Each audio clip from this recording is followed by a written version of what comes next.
Welcome to the Johnson Collection, New England Patriots radio broadcasts from 1985 through 2026. It's the 1999 season, and this is game number 5, played on Sunday, October 10th, 1999, at Arrowhead Stadium in Kansas City, Missouri. It's the New England Patriots at the Kansas City Chiefs, as called by the legendary voices of Gil Santos and Gino Cappelletti. Let's go to the pregame. Bill Abbott, Tim Fox, and Pete Brock from the flagship station WBCN Boston and heard around the world on great stations like WPNH Plymouth, New Hampshire, WSKW Skowhegan, Maine, WCFR Springfield, Vermont, and WEIM Fitchburg, Massachusetts. Pete Carroll brought to you by Compact Services. If system downtime threatens your company, you can call Compact Services at 1-800-AT-COMPACT. And now with our exclusive game day conversation with head coach Pete Carroll, here's Gino Cappelletti. Well, good afternoon, everyone, from Arrowhead Stadium in Kansas City, Missouri. This is Gino Cappelletti, along with Patriots head coach Pete Carroll, prior to today's clash with the Kansas City Chiefs. I guess clash is the right word. Yeah, this could be it has the makings of a great game. I hope we're up for it. It's going to be a hostile environment, and we're going to have to deal with it and be poised and execute our game. Let's talk a little bit about the Kansas City Chiefs, coach. You're 4-0. They're 2-2. They feel like they could have possibly been 4-0 as well. Gunther Cunningham, head coach for the first time in his career as a professional, anyway.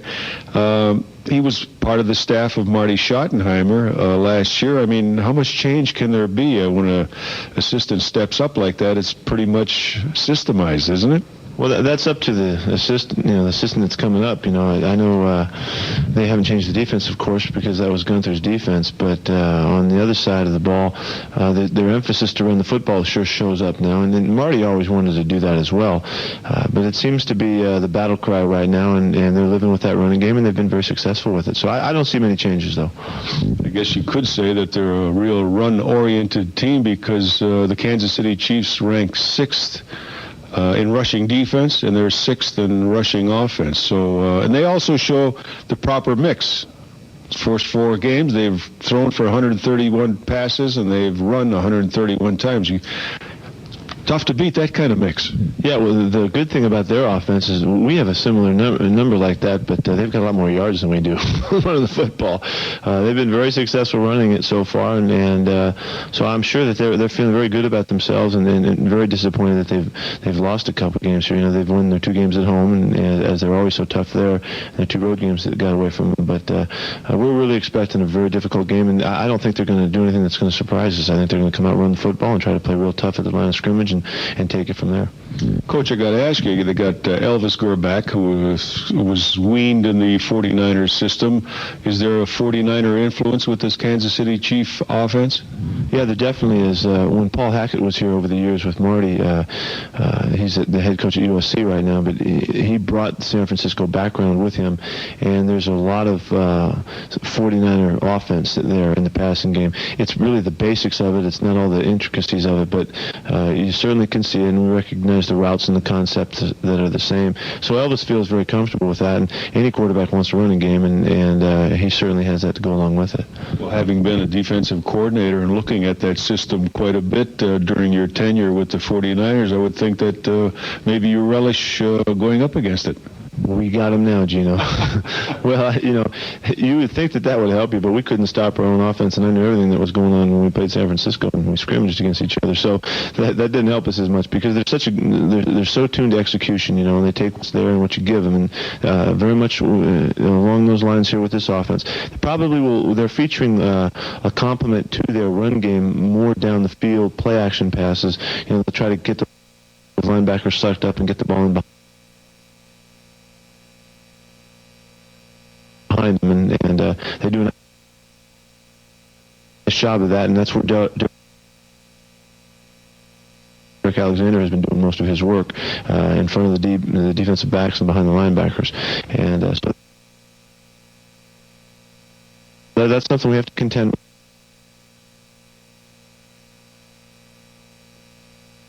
So we'll play some man-to-man to take care of that. Our safeties will have to be active at times, but we're really going to in this game, we have to go after the run. Obviously, some technical problems there with Pete Carroll and Gino Cappelletti, so hopefully we're going to be able to get back to that coming up in the next couple minutes. Gino asking the tough questions. Yeah, Pete not able to answer. Connect with the Coach is brought to you by Motorola. You can send a question that you would like to ask the coach to Connect with the Coach, care of WBCN, 1265 Boylston Street, Boston, Mass. 02215, or send an email at WBCN.com. You could win a pair of Patriot tickets if your question is chosen. Coming up, we got the play that made it happen. We'll also be talking with Jonathan Kraft on the way on the WBCN Patriots Rock Radio Network. The Owner's Box with Jonathan Kraft is brought to you by Group Advantage Insurance. You can drop by Sam's Club and join Group Advantage, a new program that offers individual insurance plans at group rates, or call Group Advantage at 1-888-849-8490. Group Advantage, your secret to better insurance, currently available in New Hampshire. And joining us now from the booth there at Arrowhead Stadium is Jonathan Kraft. And Jonathan, 4-0. With the leading passer and the leading receiver in the AFC. It's a great way to start the first quarter of the season. You couldn't ask for anything more, Bill. I mean, it's a great place to be, and it's nice to be sitting here. It doesn't mean a whole lot come December if we don't execute the rest of the way, but it's a nice way to begin the season. And I think, we talked about in preseason, I remember talking about Drew Bledsoe with you, and I think clearly the first 4 games of this year show, not only for us, what a great leader he is for our team and just what an exceptional talent he is, still at only the age of 27. But when you look around the league and you see what's happened to teams like Denver, who really only had one change in their team from the two-time Super Bowl champions till the start of the season, which was, at the quarterback position with Elway.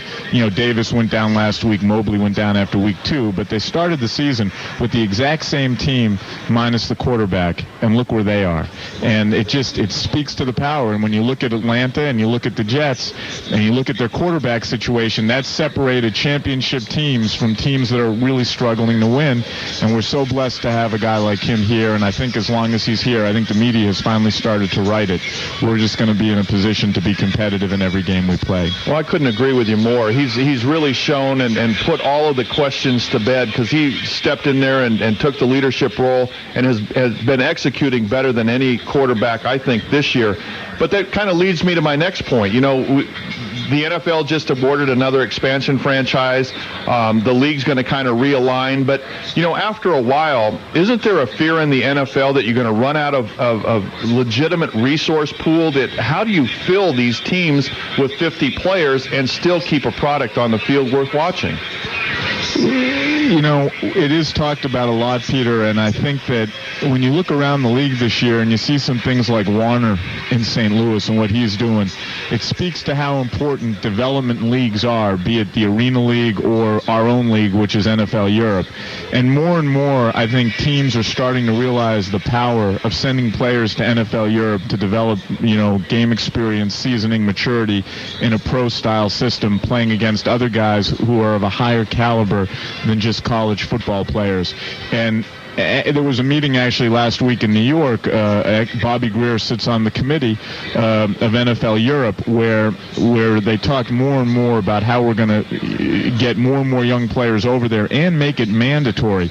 Because a number of teams, I was actually talking with Stephen Jones of the Cowboys this week down at the NFL meetings in Atlanta, and he was talking about how they had a couple of guys that were rookie free agents last year who made the practice squad, and then a couple of guys that were low-round draft picks. They sent them all to NFL. Well, they sent the rookie free agents, went to NFL Europe. The draft picks refused to go, and when it came time to final cuts this year, it wasn't even close. The rookie free agents had surpassed them. And so what we need to do is create more opportunities like that for the young players in this league, and especially at quarterback, because the game is so different at the professional level than it is at college, and it is something that the league is thinking about. But now that we're at 32, this is going to be a comfortable number for a while, and I think we're all sure of that. And between now and whenever the next expansion might be, I think you'll see a much more advanced minor league or developmental league system, as an ancillary piece of the NFL develop. And it's critical. These are our assets. The players are our assets, and we're putting on an entertainment product, and they've got to be honed to the finest level of of skill if we're going to continue to put on the product that we're doing, and it is something that the league is looking at. Well, when you start talking about the young players and the development of young players, I think it's crucial in another way, too, and that, and we talked a little bit about this to Bobby Greer, and that it's a real challenge right now with the salary cap constraints and with the dilution of talent, which it seems to be apparent this year, that you to bring these young players along because they need to develop, and you need to bring them in underneath the salary cap. It's tough to field a team that has 22 legitimate starters that have experience but will fit under a salary cap. If you want to have the other, 30 guys on your roster, you're exactly right. Otherwise, in Dallas 2 years ago, I think actually went the season not filling 2 of the 53 roster spots because they took a gamble. It was 3. It was 2 or 3, and they said it was more important to have the veterans there. It was the year that they were going for the 3rd in a row, and they were going to give it all they had. But you're right, Tim, and it's critical. Hopefully when you say legitimate starter, I guess what you're saying is maybe proven starter, and what you want to do in this system is have your core players and guys like Drew, Ted Johnson, Ty Law, Willie for us, and then put around them, make sure you draft well enough that you get guys that can come on the field and have the potential year 1 or year 2 to be contributing players in the National Football League. The teams that do that well through the draft are going to be the consistently good teams over time, assuming they have a quarterback, and the teams that don't do that well, forget about it, because it's impossible to put what in the days when you and Peter played the game would be called 22 legitimate starters on the field. Those days are gone. It's become so much more of a chess game for the personnel people now. Jonathan, we touched on the expansion issue just a little bit. It's my understanding from, Dan Rooney mentioned earlier in the week, the shortest owners meeting he ever went to was the expansion meeting this week. Talk about that a little bit and adding Houston and Bob McNair into the fold right now.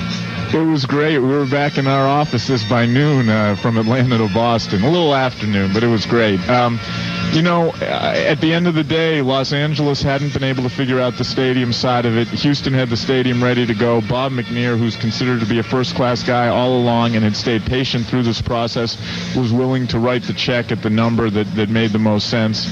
And, the league decided that unanimously, the expansion committee that Robert was the co-chair of, that was the most intelligent thing to do. And I think when the other owners saw the $700 million number and this great publicly financed facility, it became really a no-brainer. And the only reason it didn't even end quicker than there was no discussion about whether that was the right decision. The discussion really focused around the realignment that's going to have to come out of this, and there were a couple of teams that wanted to start to weigh in on how they thought realignment should go, which we'll now have by the 2002 season. And the commissioner put a stop to that pretty quickly and said, we'll set up a subcommittee and we'll start to address it. This isn't the forum. And everyone was happy. The meeting ended, and we all got home to be productive later in the day. Do you want me to refax my realignment plan to you again? Your plan was excellent, and I don't want other people taking credit for it, so we don't have to talk about it right now. But if you fax it to me, I will definitely make sure it gets into the right. All right, I'll do that, because what I came up with and what I gave you a year ago was very similar to what they're talking about now. Well, yeah, no, I know, and I'll tell you. See, the thing that really, it's great because the league really should realign at this point, and whether it ends up being 8 divisions of 4 or having, and that probably is the way the sentiment is leaning, but where the different teams go, and because Houston will have to come into the AFC, and, theoretically, if the old AFC Central was going to be reincarnated now, it would have 7 teams in it, and so Houston is definitely going to be an AFC team in this realignment package. So the real key then is to figure out the best way to move 1 or 2 teams between the conferences, and also set up the division structure in a way. I think people really enjoy. The divisional games are great because it's the rivalries, but I think people enjoy seeing the out-of-division and out-of-conference games more. You see teams that you don't see year in and year out. And when you have a situation that developed, like in the Elway Marino thing where they never faced each other in 15 years, you can't let that happen again. And so I think you'll see us start to move towards, the eight divisions of 4, where you'll have 3 divisional competitors who you'll play twice a year, and then you'll move to more interconference games as well as as intra conference games, and that'll be great for the fans. It'll be great for the competition within the divisions, and will geographically make a little better sense of what we have today. And I'm sure we'll be talking about that over the next couple of years as it develops. But that should be great for the fans in the game as well. Well, Jonathan, the other popular topic last week, it probably wasn't discussed at the owners' meeting, but certainly was bannered around here, was the controversial access road in Foxborough and what it might mean to the plans of the stadium. Can you, I mean, I'm a Foxborough resident, and I'm not sure when they're having this meeting, but I plan on attending the meeting. But, you know, we're hearing all these different sides to this story. I hope you're going to vote the right way, Tim. Well, I hope you're going to vote the right way. Convince me right now. No, I mean, look, the town of Foxborough has been, since we've owned the stadium, our relationship with the town and the officials in the town, I think, has gotten stronger and stronger. And we've developed a great working relationship. Because of the way this whole stadium process went, the town wasn't, because we weren't even sitting at the table as the Massachusetts deal happened, the town, you know, probably wasn't in at ground zero, and we appreciate and respect that as the plans started to formulate after the deal was cut with Massachusetts and the league, and then we decided to leave Connecticut for the reasons of scheduling down there. And when we started to talk about Foxborough, in order to pay for a stadium and keep the average ticket prices affordable, our ticket price is like 22nd in the league right now out of 31 teams. Yet we've spent on players the last 2 years in the top 3. And in order to continue to do that going forward and to be able to build a great stadium and put a quality product on the field, you need to sell club seats and luxury suites. And those are just the facts. And we're trying to make the stadium small enough so that all the general admission seats are still good. And I think we've come up with a plan that does that. But in order to get the people that can afford to buy the club seats and the luxury suites to come down to Foxborough, the biggest problem with Foxborough, as we all know, has been the infrastructure. The roads are a disaster. It is very difficult to get out of that stadium. And to ask people to spend tens of thousands of dollars a year to come down there, you have to give them the opportunity to get out of the stadium in an efficient manner. Otherwise, they won't think it's worthy of bringing their customers down. It's a business meeting, and they're not going to tie up people's time. So the access road is a way for us, coupled with the private lane up and down Route 1 that's part of this infrastructure package that the state passed. The access road is the only way to effectively do that. Now, we understand that there's a perception that this will create greater impact in the community of Foxborough. It'll actually mean fewer cars on North Street than travel it today, and they'll travel it in a more efficient fashion. Finally, we have told the residents of Foxborough that any person in Foxborough who's a season ticket holder who wants to use this egress point instead of going out on Route 1, they'll have access to it also. I like that. So we're trying to help the town. We're trying to help the general fan base by keeping the rest of the stadium affordable. And it's really critical. And the legislature and the league put that in the bill. Without that access road, the bill, which does the $70 million of infrastructure up and down Route 1, which is critical for the general fans, as well as still some of our suite and club seat patrons, that bill then becomes null and void. So without it, we don't have any infrastructure without the access road. And without infrastructure and without being able to sell the club seats and luxury suites, the basic economic facts are there can't be a stadium. But we've been working with the town, and I think as we explain all of the details and do a better job of that, I think people are starting to understand how important it is, and we really need the support of those people in Foxborough who want to see the stadium happen to come out whenever the meeting is scheduled, and I'm assuming it'll be the end of October, first half of November, but no one has given us the date yet either. Well, you just bought Timmy's vote with the Foxborough resident. That gets me into the stadium in no time. Tim's going to be doing some form of broadcasting till 2 or 3 hours after the game, so well, you know, it's important. You know what I found, though, is that the traffic is horrible on North Street anyway. And I live, 500 yards from there. And I will say that when we try to get out during game day, it's almost as though because you're on North Street and you're not on Route 1, and if you're trying to go out that way, you're treated as second-class citizens. I mean, the state police sit there and they make you wait and wait and wait because they got to get these cars down Route 1. I got to believe that, once the mandate is set that, okay, this is going to be the official access road for the luxury box holders, and they make specific arrangements to let people utilize that street in an efficient manner, that it'll improve the traffic situation rather than making it worse. You're exactly right, and you won't now have to access North Street from Route 1. So Route 1 will flow better. You'll access North Street from the back of the stadium property. Foxborough residents will have access to that road in equal, pari passu with the club seat holders and the luxury suite holders who are using that as their exit. I don't know, on an equal basis it's a deal term. And Jonathan, I've already been given a football guy. I know. I started to get a headache. I've already been given a website by a fan. I'm pretty sure you know this fan as well, Mike Schuster, who lives in Foxborough, big web guy. He's set up his own website just strictly dedicated to this entire issue right now as a Foxborough resident and what it means to football fans and Foxborough residents as well. Just go to MikeSchuster.com. It's as simple as that. We got to get over everything, and it's incumbent upon us. I'm not in any way. The town has been great. They've listened, and they've really been good to us since we've been there. And I think we've got a good story to tell. We got to continue to tell it, make sure that everybody in town knows it and understands it. And then I think when we have the vote that day, if we've done a good job of explaining it, I think it'll make a lot of sense to people. And it's critical. Without it, we can't build the stadium. But it's incumbent upon us to convince people why it's necessary and won't impact the town in any way that's greater than the way the town is impacted today on game day. Jonathan, I just wanted to go over one thing real quick and go back to the expansion issue, because it's something that I've never totally understood. In that the Houston franchise is able to come back into the National Football League, but not have the same ability as the Cleveland franchise has had in being able to retain the name, the colors, the logo of the Houston Oilers and the city's NFL history, the same way that Cleveland was able to. They've officially retired the Oilers' name, colors, and logo. Why is that? When Art Modell left Cleveland, there was, a unique period of negotiations between the town, the NFL, the town of Cleveland, the state of Ohio, the NFL, and Art Modell, and the state of Maryland, and the city of Baltimore.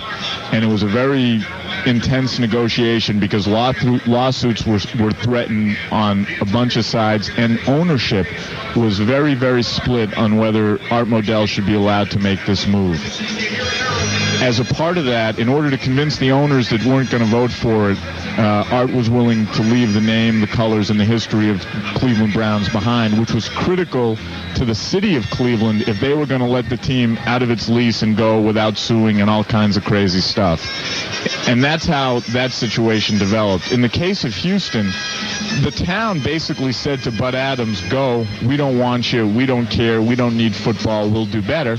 And Bud said, thank you very much, I'll do it. The surprising thing is they are now giving Bob McNair more money than Bud Adams had been asking for, but maybe they wanted to switch ownership. So there weren't the parties at the table that were interested in keeping the tradition and legacy and the history there, and that was not a lawsuit-threatened thing, and there wasn't really a negotiation. And the way Houston had started to treat the National Football League in the last 2 or 3 years, the citizenry at the time, albeit I think Bud had been making noises about moving, there just wasn't any passion or emotion or feeling anywhere. As soon as the team was gone, then immediately they all said, hey, what did we do? And we got to get everything back. And they started to work on a plan to get a team back. But because the deal hadn't been cut with Bud before, and because I don't want to speak for Bud, but I think Bud, feels like maybe he wasn't paid a lot of respect or paid the attention he thought he deserved at the time, he so far has been unwilling to give that back. I don't even know if he would be willing to give it back, that Bob McNair or anybody else would want it, but that's really the difference in how it came about. Plus, baby blue's tougher to market than probably what they're going to come up with anyway. And we hate that NFL fight song. We hate the sound. NFL Properties now is probably, salivating at the opportunity to design a whole new set of logos and colors and everything. Texas is such a great great football state. And, you got to give Jerry Jones credit here, too, because Jerry could have, played around with this thing because his ratings in Houston have skyrocketed. He gets big radio rights for Houston now. And, Jerry was as vocal a proponent as anybody for bringing Houston back. He understands how important the state of Texas is to the National Football League and what it means to development of young football players. Great young football players come out of the state. They have to have more than one team to look up to and follow. The people of Texas, deserve it. Houston also, on top of it, is the 5th largest television market in the country and the 2nd largest Latino television market in the country. So from a business perspective, we desperately needed to be back in Houston, and I think everything will sort out great. I know Houston, I'm told, is just thrilled with this. My wife is from there, and she had about 30 of her relatives call that night to say to tell her father-in-law thank you. So that worked out well, and I know everyone down there is juiced, and even though it means I might have to see my relatives once more a year, too. That was a complete joke. All right, we got it. Well, Jonathan, good luck today. Looking forward to talking to you. Hopefully they're 5-0 next week. I hope so. Thanks, guys. All right, thank you very much, Jonathan Kraft. It's time for the U.S. Airways Touchdown Contest. If you'd like to win a trip for 2 to London, send a postcard to U.S. Airways Touchdown Contest, care of WBCN, 1265 Boylston Street, Boston, Mass. 02215. Got the play that made it happen. We'll also go over our Patriot predictions coming up on the WBCN Patriots Rock Radio Network. Condescending pussy. Don't say that word in a month on ever. Play that made it happen brought to you by Lappin's. For over 71 years, Lappin's Discount Auto Parts have been the leader for quality service and discount prices. 16 stores are stocked with everything you'll need. It happens at Lappin's. 46-yard line. Try to go left to right now. Ball in the far hash. First down call. Play action fake. Bledsoe. Back to throw. Going to go deep. Now shoots it down the field. Terry Glenn comes back. Gets it. At the 30. Breaks the tackle. 25. 20. Goodbye. Touchdown. Terry Glenn. 54 yards on the touchdown. Bledsoe to Glenn. Terry Glenn, a record day. Best in his career. Best in Patriots history. We always said what an impact he'd be if he could stay healthy. Now, and keep your fingers crossed. If only you could stick around for some of the food from Linwood Grill. We're going to be getting it just That'd get him healthy. General Motors pregame show. Patriots and the Chiefs. We'll have our Patriot predictions coming up on the WBCN Patriots Rock Radio Network. Mattress Giant location to see the vast selection of mattresses by Simmons. Peter Brock? Well, this is going to be a smash-mouth game. That's what Kansas City wants to do. They're extremely good and effective at running the football. I think the Patriots are going to be up for the challenge. They've had a whole week to prepare for this kind of thing. I really think also that on the Patriot offensive side of the ball, they're going to make an evident commitment to come out of the gate earlier than they've been able to do so they can control the flow of this football game. I like the Patriots in this game. I like their maturity. I like their experience. I say they win. I say they win, and they got to go out. They got to go out and score early. They score early. They take the crowd out of this game. The crowd is a big, big player at Arrowhead Stadium. Plus, the defense has got to step up and stop the running game, which they have not been real great at. But they get a lead. They stop the running game because they force them to pass. Elvis likes to throw interceptions. I'm out of here. I got to go grab some Capitol Grill, the official restaurant of the Patriots Rock Radio Network. It is time to turn up your radio and turn down your television as Gil Santos and Gino Capoletti have the starting lineups in the call of today's game between the Patriots and the Kansas City Chiefs, live from the loudest stadium in the National Football League, Arrowhead Stadium. Coming up next on the WBCN Patriots Rock Radio Network. The Johnson Collection. Future, this is the end of the Hang on tight, R2. You've got to come back. You wouldn't want my life to get boring, would you? Warp speed, Mr. Sulu. What happened to the sound? This has been the WBCN, BCN. This has been the WBCN General Motors pre-game show. Brought to you by General Motors, Evo in motion. Also brought to you by the United Association, making life livable for all Americans. Heuristic Search, Data General, the company that simplifies computing. Lifestyle Condoms, because life is a contact sport. Foxwoods Resort Casino, Amtrak, there and back and everything in between. Aztec Technology Partners, CBSMarketWatch.com, Mattress Giant and the Simmons Mattress Company, Supercuts, as hip as you want to be, SmithKline, Beecham, and Nicoderm at Brooks Pharmacies, the Iron Workers of New England, and HarvardNet, your fast connection. Now, with a preview of the game from the stadium, here's the legendary voice of the New England Patriots, Gil Santos. Outside linebacker from Alabama, number 58. Good afternoon, everyone. From Arrowhead Stadium in Kansas City, Missouri, this is Gil Santos along with Gino Cappelletti. It is Game 5 of the 1999 NFL season for the New England Patriots and for the Kansas City Chiefs. The Patriots come in at 4-0, the only team in the AFC at 4-0, the only team right now unbeaten in the American Football Conference. The Kansas City Chiefs are 2-2. They have won over Denver 26-10 and Detroit 31-21. Both those wins here. They have lost 2 on the road at Chicago 20-17, at San Diego 21-14. This is a tough place to play for visiting teams. It is a tough place to play for Patriots teams. The Patriots have not won a game in Kansas City in 35 years. 1964 was the last time they won here.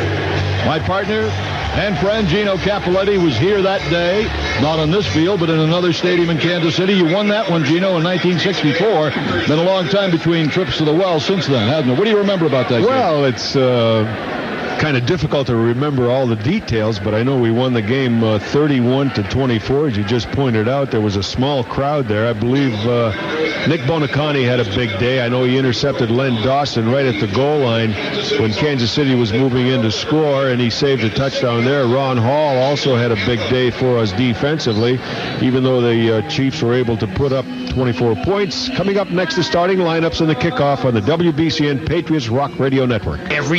Once upon a time, there was a happy hippopotamus. He played in the mud all day, long and cranky. Lots of kids can't sound out letters, Crunch. but with 1 out of 7, it may be a sign of a learning disability. The hippopotamus called to the elephant, but the elephant said, "Sorry, you are not an elephant." Kids with learning disabilities are just as smart as you and I.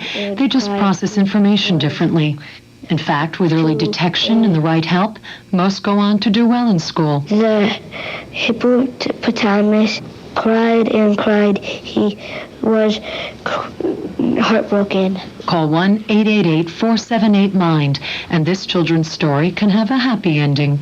Coordinated campaign for learning disabilities. There's no reason to be held back. This message has been brought to you by the Ad Council. There once was a sweet old... To the pros, high school to college, Citgo owners are proud to support the hometown team in hometowns all across America. All right, starting offensively for the Patriots, as they were being introduced today, starting at wide receiver, Shawn Jefferson, Bruce Armstrong, left tackle, Heath Irwin will be your left guard, Damian Woody, the rookie from Boston College, is at center, Todd Rucci, right guard, Zephros Moss at right tackle, Ben Coates, the tight end, Terry Glenn, the other wide receiver, quarterbacking, Drew Bledsoe, Terry Allen starts at running back. Tony Carter is the fullback. Starting defensively for the Kansas City Chiefs. At left end, Eric Hicks. The other end will be Dan Williams. The 2 inside defensive tackles, number 75, Chester McLaughlin and Tom Barton. Middle linebacker, Marcus Patton. The left outside linebacker, Derek Thomas. The other side linebacker, Donnie Edwards. Cornerbacks are Chris Dishman and James Hasty. The strong safety, Reggie Tung. And Jerome Woods is your free safety. All right, let's pause 10 seconds for station identification on the WBCN Patriots Rock Radio Network. WJAE Westford, Portland, WJJB Brunswick. Red Sox in Cleveland tonight. Join Joe and Jerry at 7:30. The Big Jam. From their own wall. Something big, Back to throw Bledsoe. Over the middle he goes. Caught by Troy. Ran across the goal. He spins to midfield. Strange creatures inundating our world, twisting the emotions of women, distorting our men. Roars into the end zone. Touchdown, Patriots. It's an adventure that'll burst your blood vessels with suspense. Things happen so fast. Bledsoe over the middle he goes. Caught by Troy. Ran across the goal. I said it before and I'll say it again. Patriots move pretty fast. You don't stop, you look around, you could miss it. Hoyna blitz. Good night. Sacking in his Roy back in midfield. Man, he came like a freight train. 60 minutes of condensed sex and violent. And guys with hot asses and tight pants. This is New England Patriots Patriots football. Live and in stereo on WBCN. Brought to you by Bank Boston, Cymex International, the leader in human performance systems, AthleteDirect.com, Group Advantage Network, PictureTel, the world leader in visual collaboration, Sealy Mattresses, nothing's better than a good night's rest, U.S. Airways, Boston's #1 airline, Lincoln Park, the closest video gaming to Boston, Old Ken Mortgage, the official lender of the Patriots Rock Radio Network, your friendly New England Dodge dealers, Bell Atlantic Small Business, GMAC, celebrating 80 years of helping people drive their dreams, and Essential.com. This afternoon, it's the Pats and the Kansas City Chiefs in Kansas City. Here with the kickoff, Gil Santos and Gino Cappelletti. The time and temperature are brought to you by your local Lennox dealer. If the temperature in your house is not comfortable, call your Lennox dealer. They have a high-quality heating and air conditioning system that'll keep you comfortable all year long. The time, 11:59 Central. The temperature, 73 degrees. As we were talking about the last successful Patriot trip to Kansas City was back in 1964, and that's when the Patriots were able to muster out a 31-24 victory at Old Municipal Stadium here in Kansas City. And also in that same year, the Patriots were able to beat the Chiefs in Boston 24-7 at Fenway Park. So it was a successful year the Patriots had against the Kansas City Chiefs that year. Of course, the Patriots had lost out to Buffalo for the AFC Eastern Division title, and Buffalo went on to win the American Football League championship that year. Well, we got quite a tussle here coming today. I think a lot of questions will be answered today as far as the Patriots and what quality team that they have if they can perform at a high level throughout the whole course of the game. And I think that's extremely important, and this is going to be the test that they will face here today. They got to work on that crowd, and they got to get them out of here somehow, and the way to get them out of here is to outplay the opponent throughout the course of this game. And that might be kind of difficult at times, but they are going to have to come up with some tactics in order to offset the crowd noise that is here today. And I think the Patriots have a few things up their sleeve that they will do, and we'll try to explain it to you as the game goes on as to what they are doing. All right, the Patriots have won the toss, and of course will elect to receive, we assume, and they are saying they will take the ball. So the Patriots will start offensively to start this game. A couple of great matchups that we'll see here today. Bruce Armstrong against Derek Thomas, the linebacker on his side, who will be trying to come with his speed to the outside, getting to Drew Bledsoe. Should be a great matchup. And the other one that we have to really concentrate on is Chester McLaughlin, 6'4", 328 pounds in his 8th year. Came over here from the Oakland Raiders, and he is, by all reports, having his greatest year.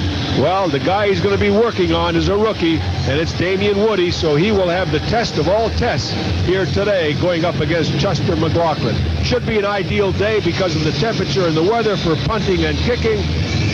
And we'll talk more about what the Patriots might try to do during the course of the game. Kansas City, on the other hand, it's going to be run, offensively and defensively. They're 6th in rushing offensively in the league and 6th in rushing defense.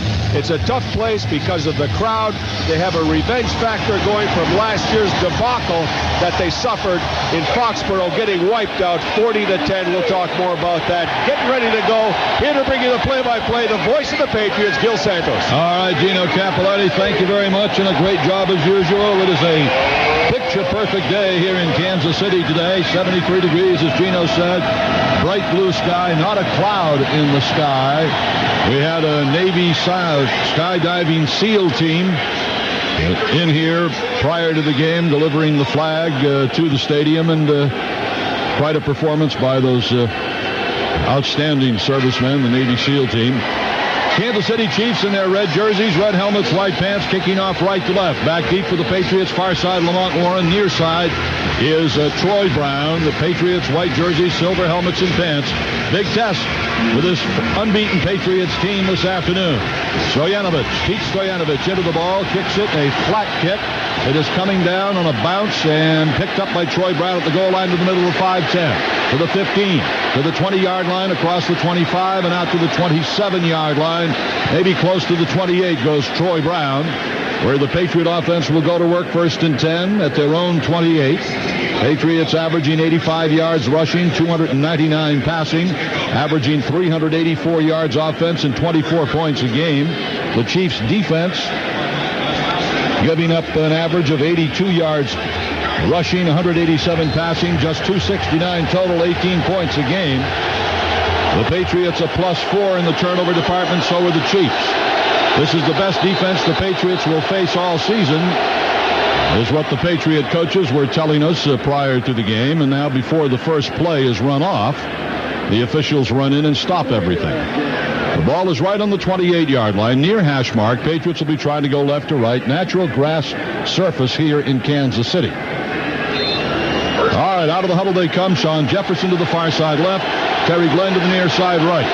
The tight end Ben Coates flexed off to the right, goes in motion to the left. Carter the fullback, offset left. Terry Allen the tailback. And moving before the ball was snapped is Heath Irwin. Not a good way to start a game. Part of the snap, ball start, 63 offense. 5 yards, first down. That's part of the noise factor. Well, it didn't take long, did it? The first offensive play from scrimmage. Heath Irwin, for some reason, really off on the count. He was firing out on the first sound, and obviously a late count of 2 or 3. All right, first and 15. From their own 23, same formation. Out of the backfield in motion right goes Carter. They give us to Terry Allen to the left. He gets it to the 25-yard line in a gain of 2. It'll be second down and 13 coming for the Patriots. The tackle is made by Tom Barnt, a 4-year veteran defensive tackle from the University of Pittsburgh. 6th round pick in 95. Ball to the 25-yard line, far hash mark, second down and 13 Patriots. They're trying to go left to right here in the first series of the game. The Chiefs 2-2 on the season, both wins at home, both losses on the road. Near side right, Terry Glenn. Far side left, Shawn Jefferson. Tight end, Ben Coates is to the right. In motion, from right to left goes Glenn. Bledsoe, and again. Heath Irwin again? Yep, Heath Irwin, and it also may have been Todd Rucci, but I think Irwin was the first. 63 offense. That's 2 in a row. Wow, you just 2 penalties for Heath Irwin. I mean, that's almost incredible that they would be falling prey to the problem that everybody says exists here in Arrowhead Stadium, and they would be so prepared for it that they wouldn't allow this to happen, especially back deep in your own territory here. You don't want to give any kind of momentum to the defense immediately, and that's what they're doing. Well, the ball is on the 20-yard line, and it's second down and 18. Far side left is Jefferson. Near side right, Glenn. Out of the backfield in motion right comes Allen. Bledsoe goes back to throw. Looks, fires over the middle. Caught by Terry Allen, Lamont Warren, rather, out to the 35-yard line. And a good call and a good play, Gino. Yes, and Drew Bledsoe did an excellent job because the pressure was coming in, all those red shirts, and yet he was poised, waited for Lamont Warren to make his little circle-in pattern, hit him nicely, and a nice pickup of yardage, getting them at least an opportunity to pick up a first down there. Ball marked at the 40-yard line, so it's going to be third down and 3 for the Patriots at their own 40. As Bledsoe hit his first pass of the game. Drew coming in with 66% completions, 1,261 yards, 6 touchdowns, 1 interception. Third down and 3. Bledsoe back to throw. Looks, shoots it down the right sideline, and it's overthrown, intended for Tony Simmons on a spot pass to the near side. It goes incomplete. Fourth down, and the Patriots are forced to punt. Yeah, they had the 3 wides on the left side, so they singled out Tony Simmons going against Chris Dishman on a go pattern up the right side, but really had very little chance of being successful because of the tight coverage applied to Tony Simmons. Tamarick Vanover back inside his 20-yard line for Kansas City. A very dangerous punt return man. He's averaging 13.5 yards a punt return. Standing at his 20 to kick left to right is Lee Johnson, averaging 46 yards a kick. Snap is on the money, and he booms it out of there high in the air. Coming down, settling under it at the 13-yard line as Vanover heads left to the 15, to the 20, hit at the 22, 23-yard line, and goes down right out in front of us, as a matter of fact. You had Chris Floyd down there, Andy Katzenmoyer, Larry Wiggum, Vernon Crawford, and Jerry Ellison. 52-yard punt, a 10-yard return. Kansas City will start its offense at its own 23-yard line. Time remaining here in the first quarter, 12 minutes and 50 seconds. The Chiefs offensively average 134 yards on the ground. They like to pound it. and 219 in the air, 353-yard offense, 22 points a game. 1st and 10 at their own 23. Richardson, the fullback, in motion. They give us to Rashid, and he is dropped right at the line of scrimmage by Chad Eaton. That is second-year running back Rashawn Shaheed. Dropped for no gain at the 23-yard line. Either a missed block or Chad Eaton had a nice wrinkle to get so clean shot on Rashid. He averaging just under 4 yards a carry. 2nd down and 10, Kansas City at their own 23. From wide right in motion to the near side left comes Derek Alexander. They give to Shaheed again to the left. Breaks away from one tackle and gets it out to the 31-yard line.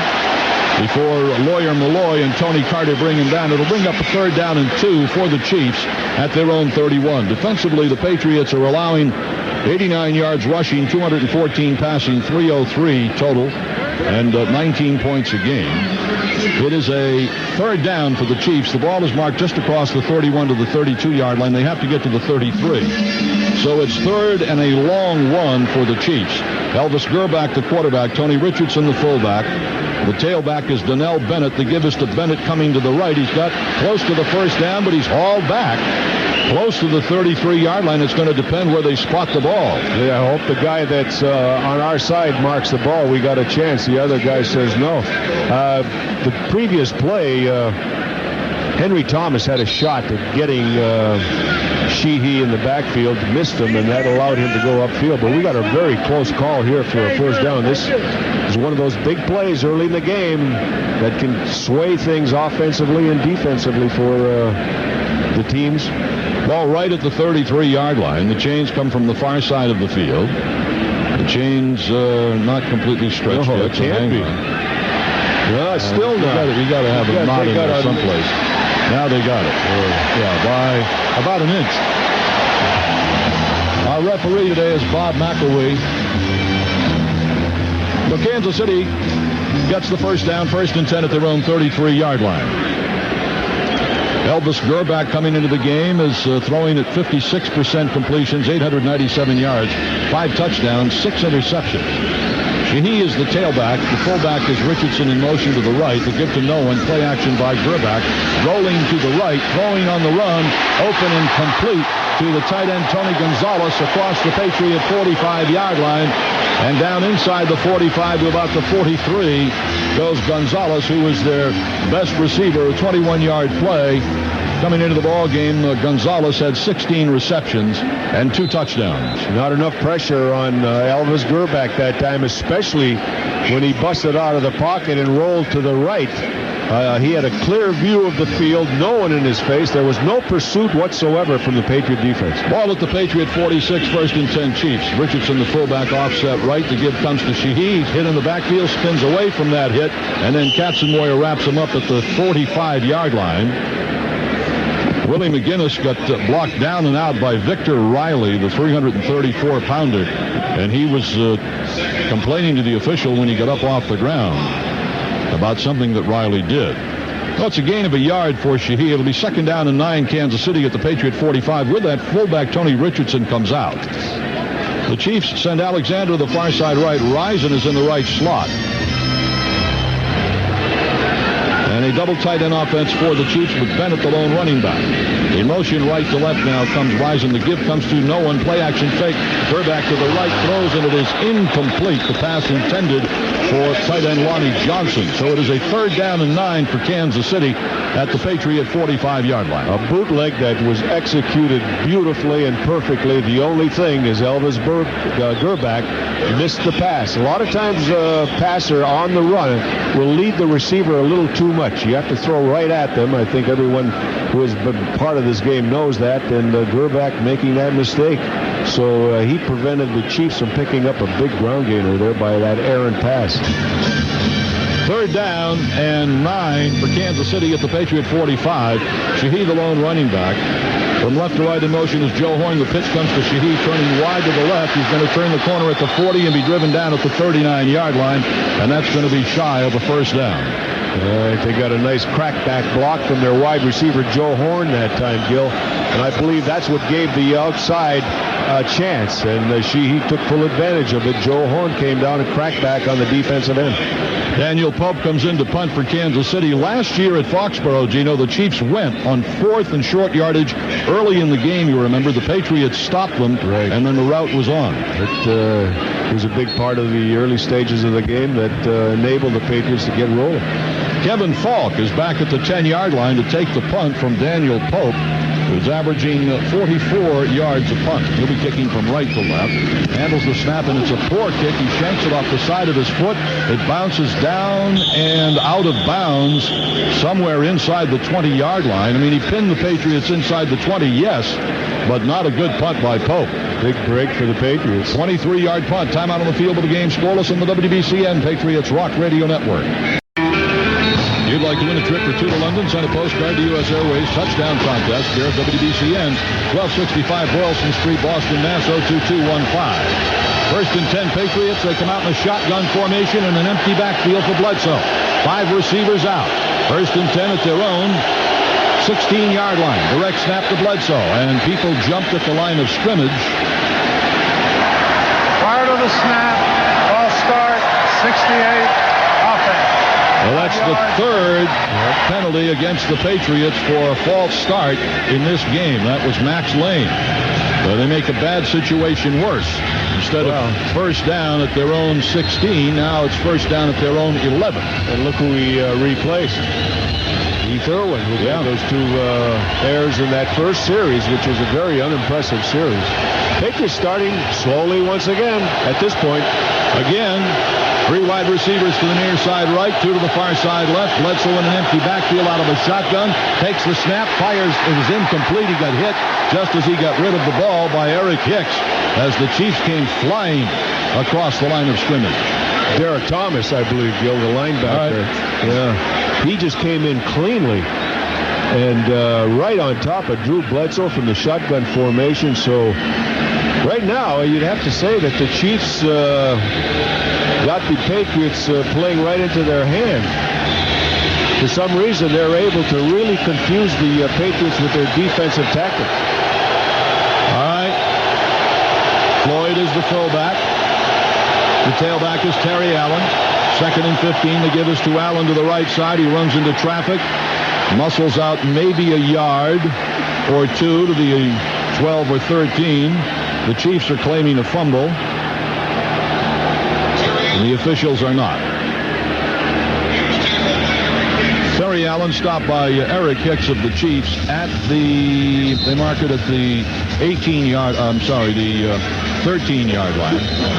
So it is a gain of 2, bringing up 3rd down and 13 for the Patriots from their own 13. Again, Bledsoe out of a shotgun. Has Warren in the backfield with him to his left. The Chiefs put up a 3-man front, now a 4-man front. In motion from right to left.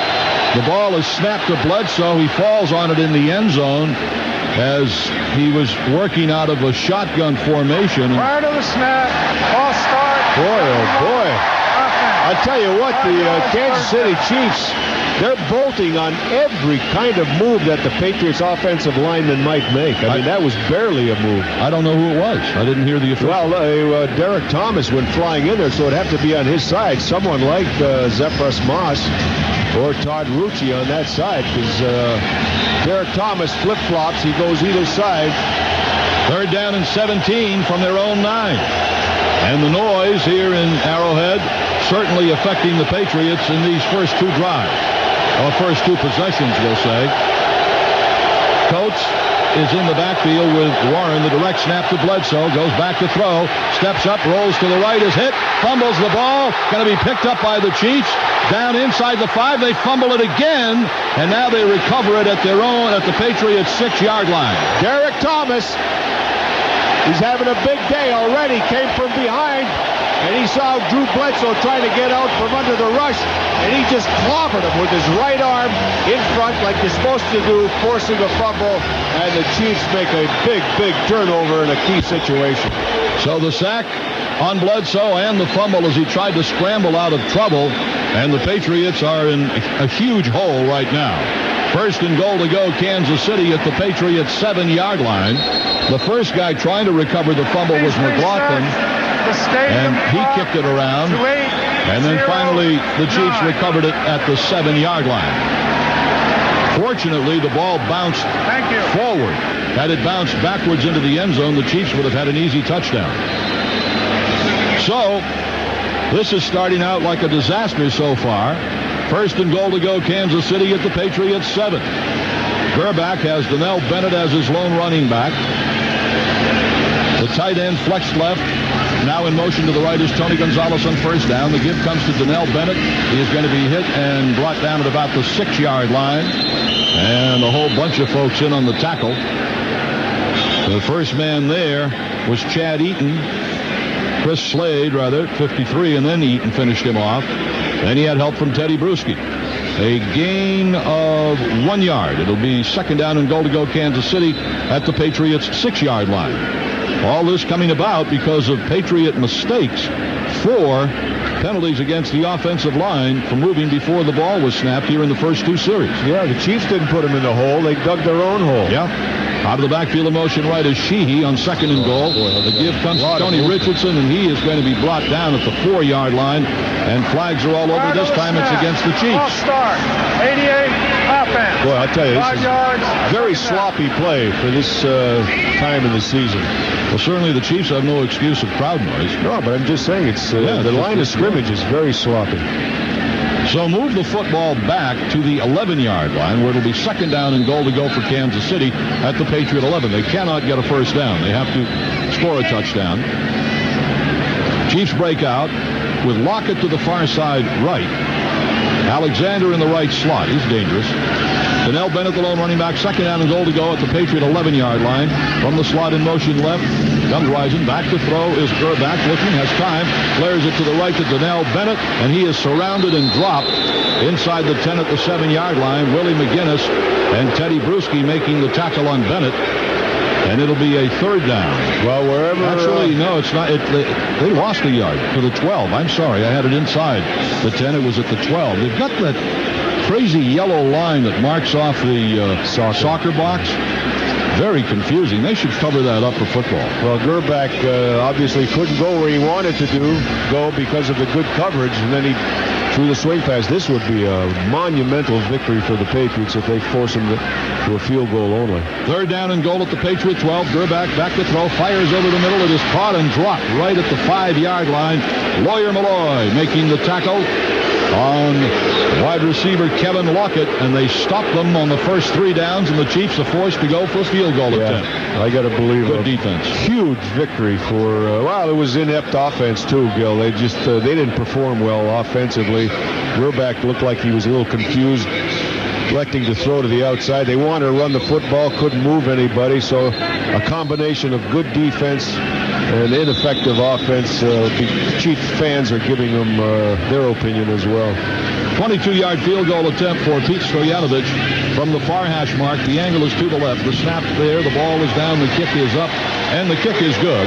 So Stoyanovich hits a 22-yard field goal to put the Chiefs on top at the 6:02 mark of the first quarter. With a score 3-0 Kansas City. Let's take a timeout on the WBCN Patriots Rock Radio Network. The Johnson Collection. All right, the NFL scoreboard brought to you by Switchboard.com. These are all early first quarter scores. Atlanta leads New Orleans 7-0. Chicago and Minnesota scoreless. Cincinnati leads Cleveland 3-0. Dallas on top of Philadelphia 3-0. Pittsburgh leads Buffalo 7-0. Scoreless in Detroit, and St. Louis leads the 49ers 7-0 here at Arrowhead. It's the Chiefs 3 and the Patriots 0. All first quarter scores.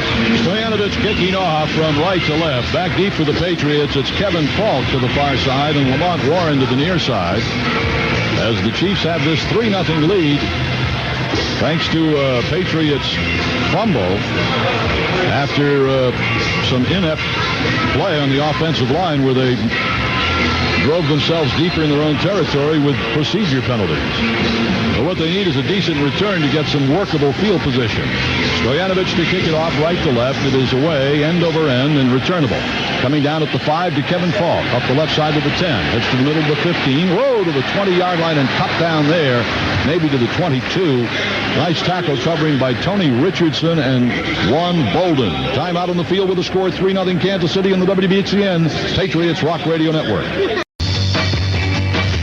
Aztec Technology Partners is an enterprise elite integrator of Sun Microsystems Unix systems. Call Aztec at 1-800-831-1114. Aztec gives you the edge. Shaken up on the kickoff return is Patriot linebacker Bernard Russ.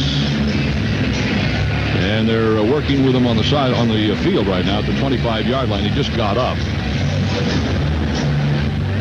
And he is being helped off the field. Of course, he had been injured a couple of weeks ago. Yeah, it could be just reoccurring injuries for Bernard Russ, who's had a difficult time this season trying to be healthy throughout, but sometimes those things happen.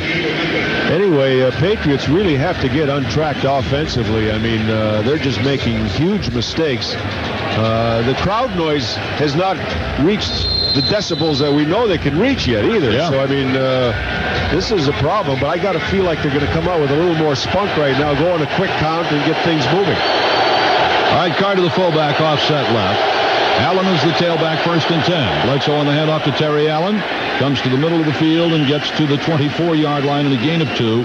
Stopped by the middle of the Kansas City defense. It's a couple of yard gain. It'll bring up 2nd down and 8 for the Patriots at around their own 24-yard line. Trying to move left to right here in the first quarter with 5:36 remaining. And the Chiefs on top, 3-0.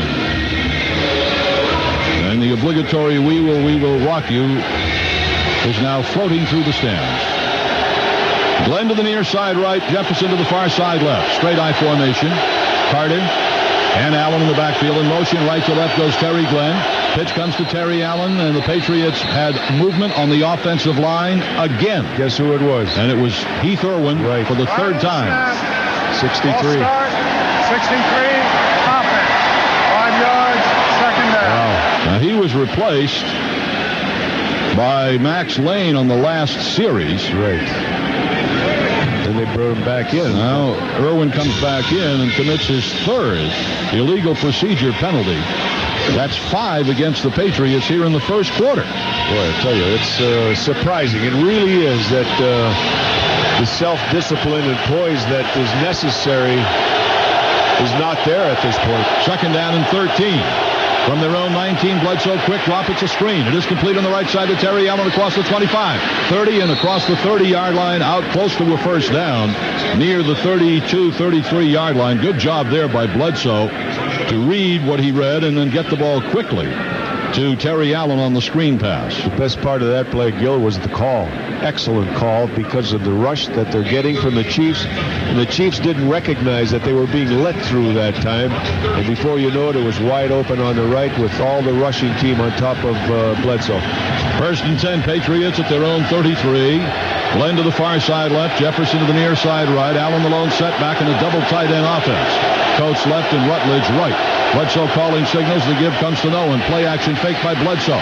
Back to throw. Shoots it down the right side. Shawn Jefferson in chase, and he can't catch up with it at the 25-yard line. I think the play was designed for Ben Coates deep middle. And Drew had a change, and in doing so, he's throwing right down the same line that Jefferson is going. And that's a difficult pass because you just can't gauge the depth. A lot of times when you have a receiver going cross field, you can see the speed, you can see the depth. But when someone's running just away from you, it's kind of hard to gauge that depth, and that's why he was overthrown. 2nd down and 10 at their own 33. Stretching the defense, trying to keep that defensive line under control. Slot to the far side left. Bledsoe on the draw play to Terry Allen. Hurdles across the line of scrimmage to the 35-yard line. Gets just 2. And it'll bring up 3rd down and 8. Tackle is made by Marcus Patton, who's having a great year for the Chiefs. Leading the team in tackles with 34. Leading the team in sacks with 3, with 1 interception as well. Patriots going to go on a quick count. 3rd down and 8.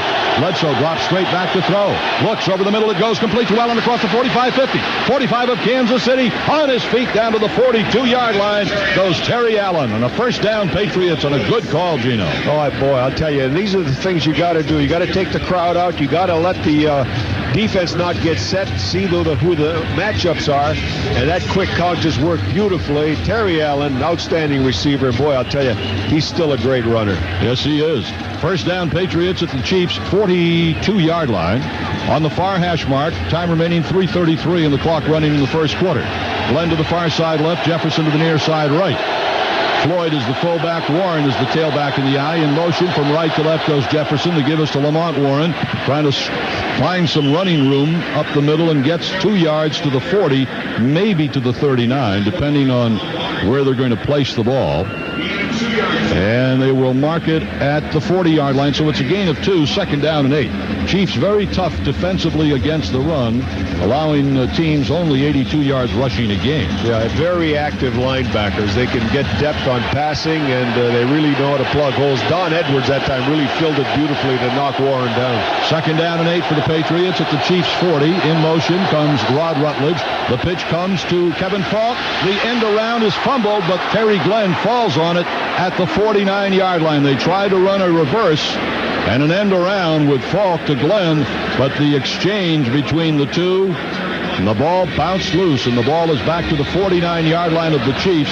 Third down and long yardage for the Patriots. They have to get to the 32, so it's third down and 17 for the Patriots at the Chiefs' 49-yard line. Boy, the timing was really off on that exchange. Kevin Falk just got the ball, and there was Terry Glenn right on top of him coming in the opposite direction, so that's why they mishandled the handoff coming back. Slot to the near side right. Bledsoe out of a shotgun formation. As Jefferson in motion.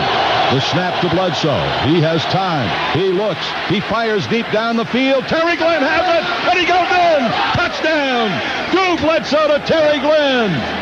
49 yards. Drew's 7th touchdown pass of the season, and they toasted the Kansas City secondary on that one. Oh, Drew Bledsoe saw the guy he was looking for. He had about a step or two on James Hasty, and he just laid in a perfect pass because it just got beyond the reaching hands of James Hasty, the cornerback, and Terry Glenn makes the reception at about the 20 or the 18 and into the end zone for a touchdown. A very, very critical series for the Patriots, and they responded by coming up with a touchdown, going to their strength, throwing the football. First touchdown in the first quarter this season for the Patriots.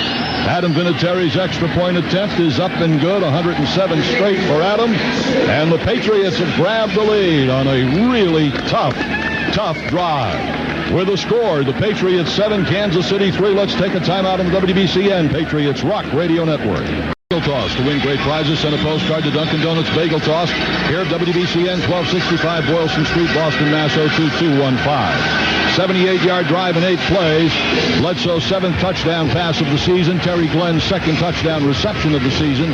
And it's 7-3 Patriots. Vinatieri kicking off left to right. Lone deep man 5 yards in the end zone is Tamarick Vanover. The kickoff by Vinatieri is a strong one. Carrying 3 yards deep. Vanover's going to run it out to the 5-10. Hits the middle 15-20. Hurdles across the 20 and then is hit and swarmed under at the 25 by Marty Moore.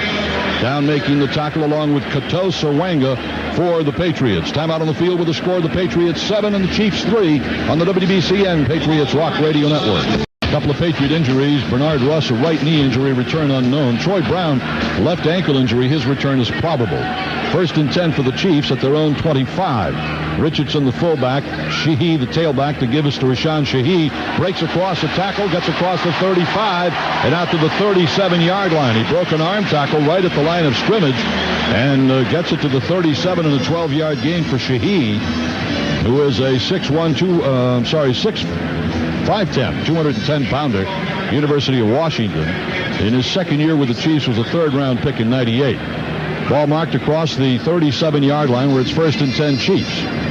Grbac sending Lockett, or rather Risen to the near side left. Grbac back to throw. Fires up the field, a sliding catch at the Patriot 46-yard line. Made there by Derek Alexander, and it's a 1st down for the Chiefs. Nice play action that time. That's what that running game will do for you. It allows you the privilege of at least trying to pull off play action. It held the linebackers in a little bit after that first successful run on first down, and he had a lot of room in order to throw the quick post to the two wide receivers coming into the middle. And now 260-pound Bam Morris is the tailback. On first down at the 46 of the Patriots, he is tripped up as he gets the handoff heading up the middle. Willie McGinnis tripped him up. He got to the 45-yard line and a gain of a yard.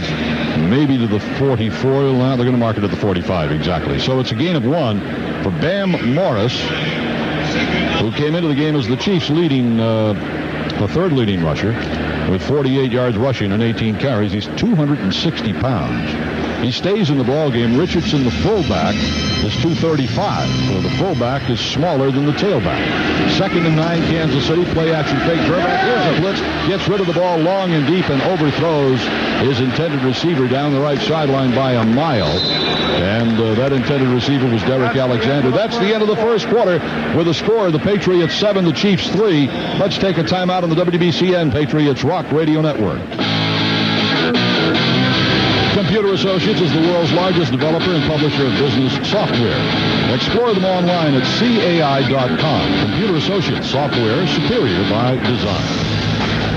And with so many online retailers, who do you trust for quality service and on-time delivery? At e-buyersguide.com, you'll see which sites are rated the best and why. e-buyersguide.com, the online shopping guide you can trust.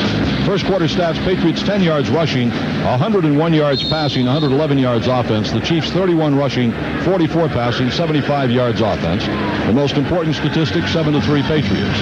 Chiefs 3rd down and 9 at the Patriot 45. Donnell Bennett is the lone running back. Offset as a right half. On 3rd and 9. Slot to the far side left. Back to throw. Grbac fires. It is incomplete.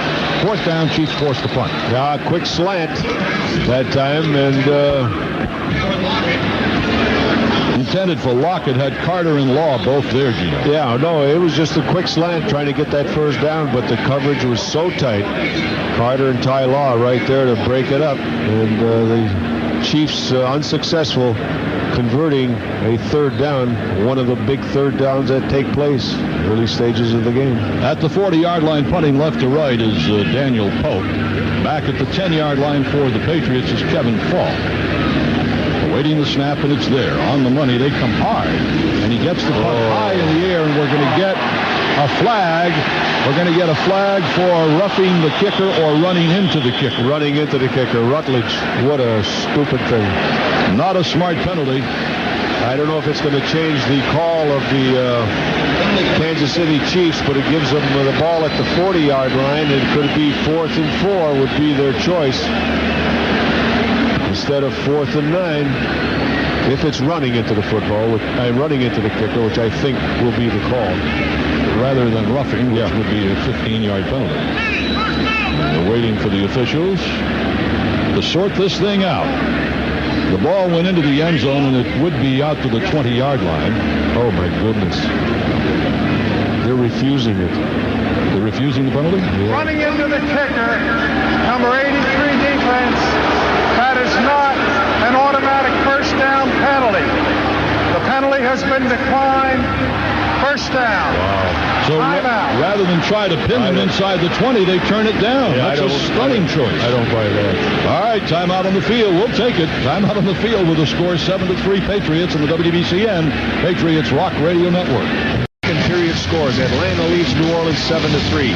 Same score, Chicago over Minnesota 7-3. Cincinnati still leads Cleveland 6-0. It's Dallas on top of Philadelphia 3-0. Buffalo now has scored twice to go on top of Pittsburgh 14-7. And I'll have more after this play. 1st and 10 Patriots at their own 20. Floyd the fullback, offset right. Kevin Falk the tailback. In motion left to right goes Rod Rutledge. Bledsoe to throw on first down. Fires. It's caught across the 25 to the 27-yard line by Rutledge, and a quick 7-yard gain on first down. Other scores: Detroit leads San Diego 7-0. St. Louis on top of the 49ers 21-3. And here at Arrowhead Stadium in Kansas City, Missouri, it's the Patriots 7 and the Chiefs 3 just starting the second period. That was an 8-yard gain. They mark it to the 28-yard line. 2nd down and 2 for the Patriots. Now the fullback Floyd and the tailback Falk are in a straight eye formation on 2nd down and 2. The pitch comes to Kevin Falk heading to the left, trying to drive it up the field. Can't do it. Going to be brought down probably at the line of scrimmage at 33-yard line. Good move, good penetration by Donnie Edwards, right side linebacker. And it'll be a 3rd down and 2 for the Patriots at around their own 28-yard line. Well, knowing the Patriots as we know them, you'd like to run for this first down, but I believe they got to throw the football. 3rd down and 2 for the Patriots at their own 28. Bledsoe sends them out of the huddle, and he's got 5 wide receivers, now 3 to the far side right. Bledsoe back to throw on 3rd and 2. Has time, fires, it is incomplete, misfire. Shawn Jefferson fell down. Yep. That little ploy there, Gil, was to have the receivers line up in a huddle behind Drew and then break quickly out to their respective positions in an effort to confuse the defense and not let them line up with the receiving core that's out there and go on the quick count. So they're trying to beat them with their nickel defense that way. Lee Johnson to punt right to left. Tamarick Vanover is at his 23-yard line for the Chiefs. He'll be looking up into the sun on this punt. Johnson handles a good snap. Gets the punt away. It's low and spiraling down to Vanover at the 22. Oh, what a tackle at the 20-yard line. But he was blocked in the back as well. Coverage downfield by Tony Simmons. Wow, what a super play. Gil, the block in the back forced him into the ball carrier. That's how he made the tackle. They missed the block in the back. Oh, come on. Well, with the score 7-3 Patriots, let's take a timeout on the WBCN Patriots Rock Radio Network. Arch Communications is the proud sponsor of Patriots broadcast. Visit any Arch location for your paging needs. Or call 1-888-970-ARCH. Arch Communications, a more personal paging company. 1st and 10, Chiefs at their own 22. Going left to right. Ball is on the near hash mark. Grbac brings him out of the huddle and has Richardson as his lone running back, with Shahi out in the pass pattern. On 1st down, they give us to Tony Richardson, trying to sweep it wide to the left. He's going to be wrestled down by Chris Slade and Teddy Bruschi at about the 23-yard line. Teddy Bruschi, Patriots' 2nd leading tackler with 40 tackles coming into the game. Lawyer Malloy, the leader, at 42. The gain was to the 24-yard line, a gain of 2 at 2nd down and 8 for the Chiefs at their own 24-yard line. Chiefs out of the huddle with Richardson, the fullback, and Donnell Bennett, the I-back. He comes out of the backfield in motion to the right. Grbac following signals, handoff to Richardson, a run blitz, and they sack him. They stop him back to the 20-yard line. That was, I believe, Katzenmoyer. Yes. Yeah, it was Katzenmoyer. He really filled that hole with a big impact. Stopped the runner for a loss. And Katzenmoyer, when he goes out, he goes and stands next to Ted Johnson. And they talk and they rap and they compare, and he picks his brain. And Ted Johnson, a tremendous middle linebacker, and hoping to someday soon come back and suit up, but a great help to Andy Katzenmoyer. Slots to both sides for Grbac. 3rd and 11 from his own 21. Grbac to throw.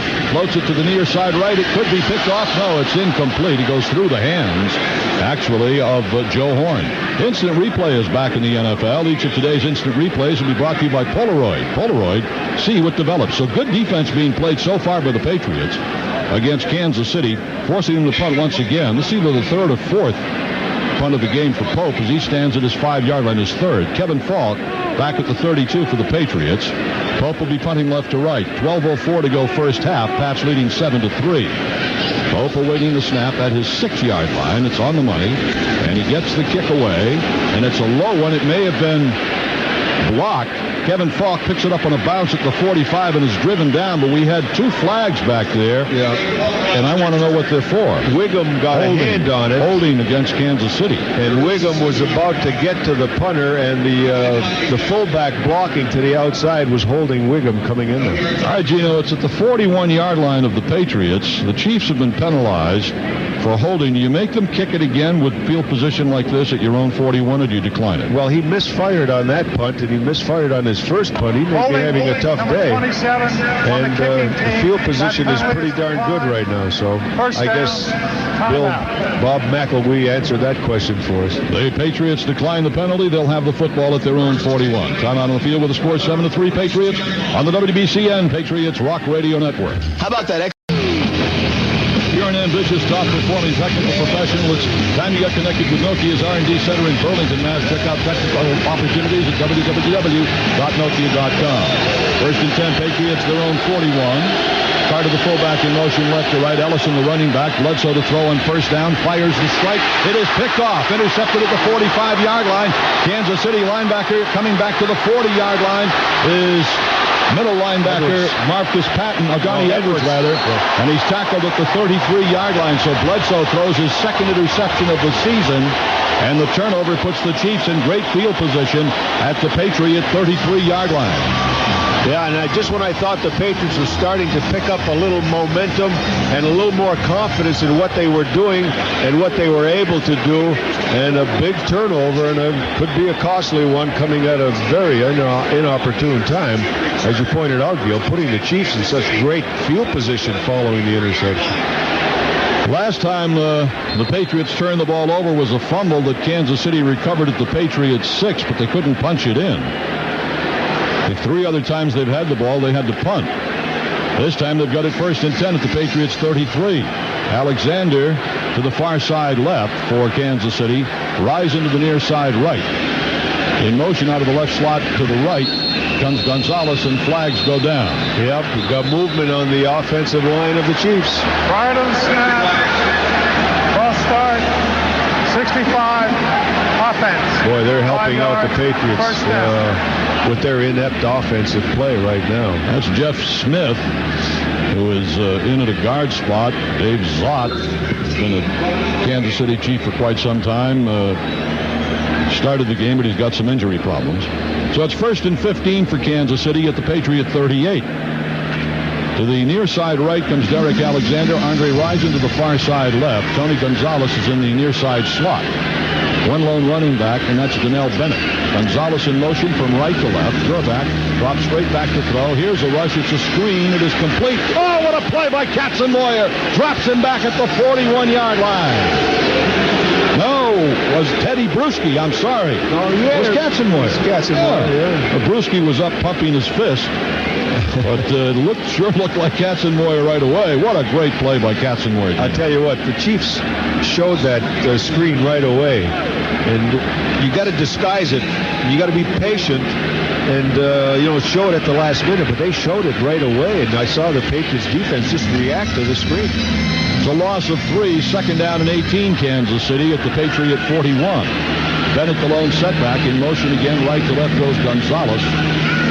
As Grbac goes back to throw, fires to the near side. It is incomplete through the hands of Derek Alexander. And the crowd in Kansas City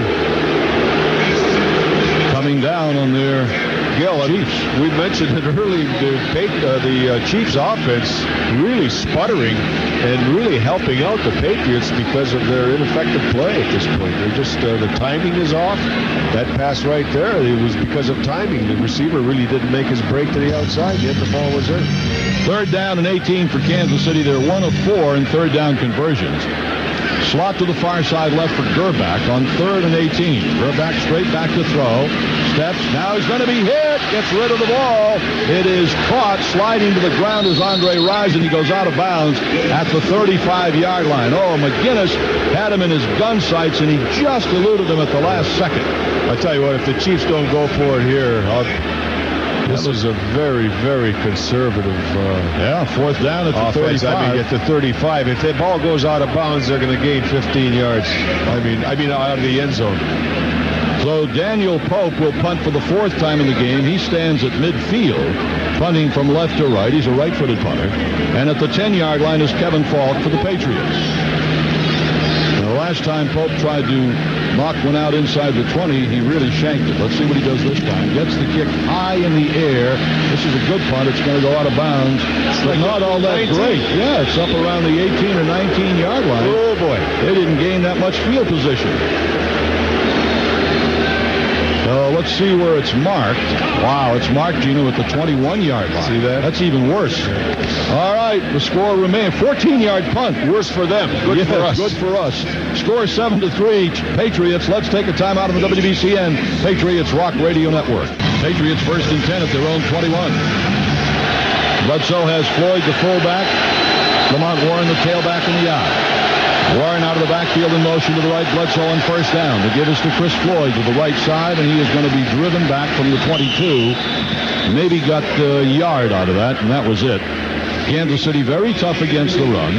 The Patriots continue to try to run the ball, Gino, just to keep that defense on. Exactly. They just have to run every now and then. If it's productive or not, they still have to do it.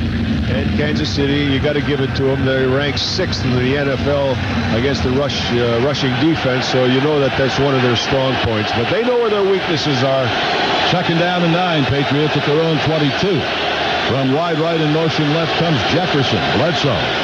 Back to throw and play action. Flares it to the right. It's complete to Tony Carter, and he drives up the right sideline to about the 27-yard line.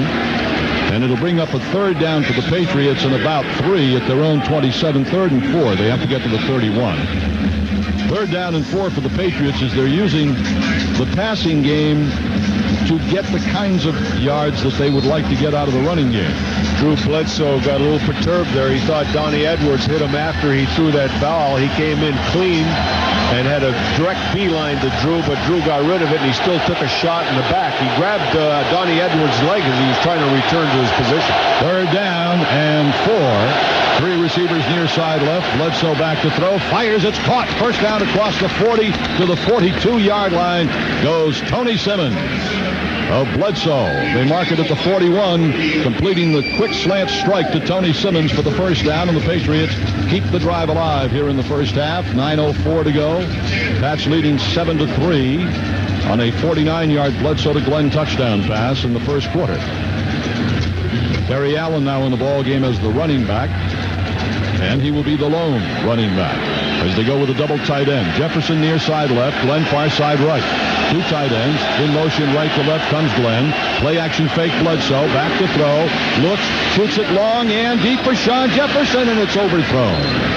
Jefferson had beaten his man, Reggie Tongue, and it's going to bring up 2nd down. Yeah, very interesting. They bootlegged Drew Bledsoe out to the right, and all the patterns went to the left, with Shawn Jefferson going cross field the deepest. But you'd think that they might have somebody slip out on the right side in case Drew got in trouble, which he did. He had to come back a little bit in order to throw that ball. Just in case he had to have a release valve, it would have been out on the right side in his area. 3rd down, 2nd down and 10 at their own 41. Carter the fullback, offset right. Allen the tailback. Carter in motion to the left. They give us to Terry Allen to the left side, and he gets it up to the 44-yard line. A gain of 3. It'll bring up 3rd down and 7. The tackle is made by Donnie Edwards, the 4th-year linebacker from UCLA, a 4th-round pick of the Chiefs in '96. So 3rd down and 7 for the Patriots from their own 44. The Patriots are 3 of 5 on 3rd down conversions in the ball game. You haven't heard the name Troy Brown because he twisted an ankle early in the game, and we don't know if he'll be able to play again today or not. Chiefs had too many men on the field, but they got him out. 3 receivers to the far side right for Bledsoe. 1 lone running back is Lamont Warren. In motion right to left comes Coates. 3rd down and 7. Bledsoe fires. It is tipped away. Nice defensive play at the last instant made by the cornerback James Hasty, knocking the ball away from Terry Glenn. It looked like it was going to go right into Glenn's hands, but Hasty made a good play. Boy, it certainly did. I mean, he was running that deep slant, and it looked like the ball was going to be right on the money. A good strike by Bledsoe. Hasty making an excellent play. Standing at the 29, punting right to left is Lee Johnson. Back deep to Marek Vanover. The snap to Johnson gets the punt away. It's a tumbling punt that is going to bounce out of bounds inside the 20 at around the 18-yard line. Let's pause 10 seconds for station ID on the WBCN Patriots Rock Radio Network. WJAE Westford, Portland, WJJB Brunswick. Red Sox in Cleveland tonight. Join Joe and Jerry at 7:30. The Big Jam. So the Chiefs have it 1st and 10 at their own 18. It's been in the first half so far. 7:44 to play in the first half, with the Patriots leading 7-3. Kansas City with the ball at their own 18-yard line, far hash mark as they try to go left to right. Elvis Grbac, now in his 7th year, signed as an unrestricted free agent from San Francisco in '97. As Richardson, the fullback, offset left. Donnell Bennett is the lone running back, is the I-back rather. On first down, the play action fake by Grbac to throw. Up the field it goes. It is complete to the 33-yard line. And it was complete to, I believe, Andre Rison? No, Kevin Lockett. No, Kevin Lockett. At the 34-yard line and a first down for the Chiefs. Rashawn Shahi, a hip contusion. His return is questionable for Kansas City, the running back. 1st and 10, Kansas City. That's, they believe, their longest play of the game. 16 yards. Bennett remains the I-back with Richardson, the fullback, offset right. 1st and 10, KC at their own 34. Play action fake Grbac. Back to throw. Here's the rush and he is sacked. Brought down by Patriot Chad Eaton, who came in clean as Grbac tried to step up into the pocket. Eaton did what defensive tackles are supposed to do, and that is provide the rush up the middle and not allow the quarterback to step up into the pocket. Yeah, the play-action fake looked like it was going to be productive for them, but Grbac hesitating a little bit. That allowed Chad Eaton to just continue to pressure, fought off his blocker, and in time managed to get to Grbac and sacked him. That's Sullivan, Eaton, Thomas, and Spires on the defensive front right now. 2nd down and 19 for Kansas City. Back to throw is Grbac, rolling to his right, looking, throwing, and it is caught on the near side, but did he catch it out of bounds? Yes, he caught it out of bounds, so it's an incompleted pass to Tony Gonzalez. 3rd down and 19, Kansas City, from their own 25. Well, Kansas City having a difficult time getting their offense going, and I guess you can attribute a lot of that to the Patriots defense. Yeah, they're playing very well right now. And a little bit of a combination of just inept play, I think, offensively by the Chiefs as well. We're not seeing any stellar offensive play at all, but the Patriots could be causing that. Horn to the near side right. Alexander in the right slot, and to the inside of him is Gonzalez. 3rd down and 19. Grbac back to throw. Fires down the field. It is intercepted by Lawyer Malloy at the 44-yard line. The play intended for the big tight end, Tony Gonzalez, going up the middle. It was overthrown, and there's Lawyer Malloy doing what the center fielder does in these situations. Play back, watch the play develop, and with the overthrown ball, he made an easy interception. Gonzalez, fortunately, was close to Malloy and enabled him to make the tackle. Otherwise, Lawyer had some room to work. 2nd interception of the season for Lawyer Malloy, the 6th of the season for the Patriots defense. 1st and 10, Patriots at their own 42-yard line. We have 6:28 to go in the half. Patriots leading 7-3. Floyd will be the fullback. Offset left. Falk is the tailback in the I. Glenn to the near side left. Jefferson far side right. And Coates shifts over to tight right on first down. Out of the backfield in motion right goes Floyd. Bledsoe is back to throw. Fires. It is tipped and incomplete. And it'll bring up a 2nd down for the Patriots. Bledsoe's taking some punishment after getting rid of the ball. He'd been hit quite a few times. Eric Hicks that time hit him after he got rid of it. So it's a 2nd down and 10 for the Patriots at their own 42-yard line. We're also seeing Drew doing a little double clutching, which means that the receivers who are trying to break in that short to medium range zone not getting there for whatever reason. And I know they want to go deep, too. They feel like they can go deep, so we might see the Patriots go for a bomb. Straight I formation now. Floyd and Falk in the I. On the left wing in motion right goes Coates. The pitch comes to Falk. Hurdles across the line of scrimmage and spins out to the 44, and that's it. Unable to maintain his balance as the tackle is made for Kansas City by Eric Hicks. First hit was made by Donnie Edwards that tripped him up to the 44-yard line. 3rd down and 8 for the Patriots at their own 44. For the Pats after the interception by Lawyer Malloy. Might see the Patriots try to go for a big one here, Gil. Lamont Warren coming in and playing in the single back set. Got 4 wide receivers. 3 to the far side right.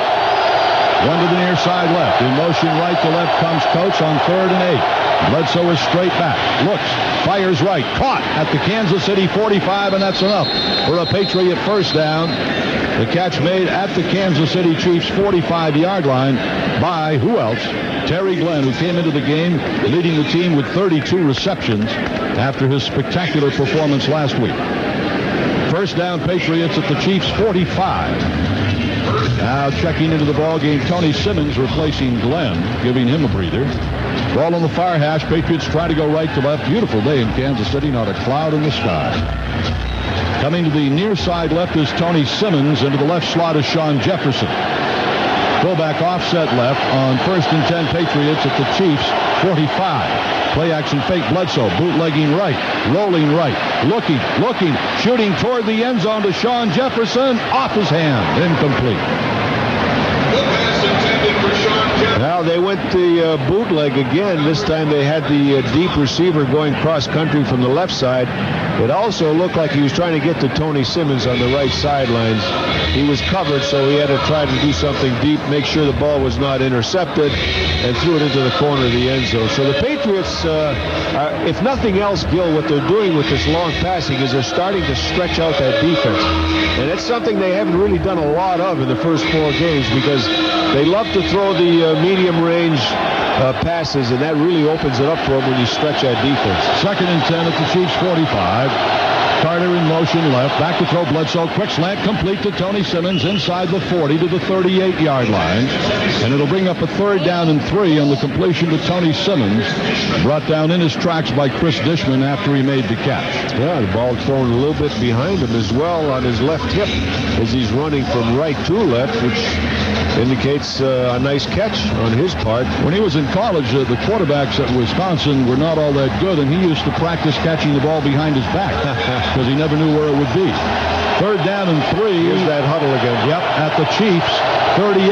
Lamont Warren deep. Receivers, the slot near side left. Bledsoe fires left, complete to Simmons. First down at the Chiefs 30 to the 28-yard line. Sweet play, Gino. Yes, and this is the way they're going to try to take the crowd out of the game. And that ploy right there, Gil, is going to enable. What they're doing is they're trying to confuse the nickel and dime defense that the Chiefs are sending in because they don't know where the receivers are going to go and line up. Now, we had one of the Chief defenders, I think it was Dishman, trying to call timeout. But the officials not hearing it, not noticing it, and the Patriots were able to pull it off again. 9-yard completion. It's 1st and 10 at the Chiefs' 28-yard line. Floyd is the fullback, Allen the tailback in the eye, Glenn to the near side left, Jefferson far side right. It is a give to no one. Bledsoe to throw. He looks going to be sacked at the 35-yard line. Terry Glenn was picked off. And he was to the ground at the 20-yard line. Yeah, he was going cross-field. You could see where Drew was looking. And he got knocked off by a defender who was chasing Tony Simmons. It was a crossing pattern, a deep crossing pattern. And the defender chasing Tony Simmons didn't even realize what he was doing. But he knocked off Terry Glenn, who was the primary receiver going into the right corner of the end zone. So it is a 2nd down and 19 for the Patriots at the Chiefs' 37. Lamont Warren comes back into the backfield, replacing Terry Allen. Floyd the fullback, Warren the tailback in the eye. 2nd down and 19. Warren goes out of the backfield in motion right. Bledsoe's back to throw, looking, flares it left complete to Floyd. Floyd at the 35, busts a tackle, and gets to the Chiefs' 31-yard line before he is brought down by linebacker Ron George. And that'll bring up a 3rd down for the Patriots at the Chiefs' 32-yard line. They have to get to the Chiefs' 19, so it's a 3rd and 13. From cars to trucks to minivans, it's about change. A new Dodge. See the friendly New England Dodge dealer near you. Ball on the near hash. Jefferson to the far side right for the Patriots. Simmons to the near side left. Glenn is in the right slot. Bledsoe out of a shotgun on 3rd down. Takes the snap.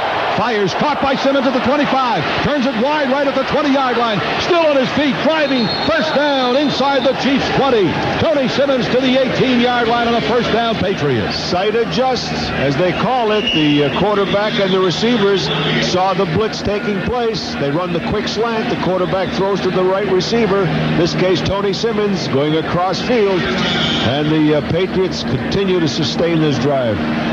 got an injured Chief player all the way in front of the Patriots bench. So a little collision taking place just as Tony Simmons was crossing the first down marker, getting out of bounds, and the injury taking place out of bounds, deep out of bounds. Ball is actually at the Chiefs' 17-yard line. Bill Abbott will update you on all of the scores on the New England Dodge Dealers halftime show. That last pass completion, Bledsoe to Simmons, was his 13-yard completion. What's Drew so far in the ball game there? Dick Carpy, ace statistician, and bon vivant. The Lord Mayor should have been a politician, Tarp. I've never seen a guy talk to so many people he doesn't know in all my life. and they all like him. But if they knew him like we know him. All right, Bledsoe's 12 of 21, 174 yards passing, 1 touchdown, 1 interception. And the Chiefs have sacked him twice. He also fumbled earlier in the ball game when he was on one of those sacks. But Drew came into the game as the number 1 quarterback in the NFL in yardage and in passer rating. So the Patriots are driving here with a 2:16 to go in the first half. The injured Kansas City Chief coming across the field now is defensive back Eric Warfield, who was their nickel back. And he is coming out of the ball game. He's under his own power. So I guess he had his chimes rung a little bit.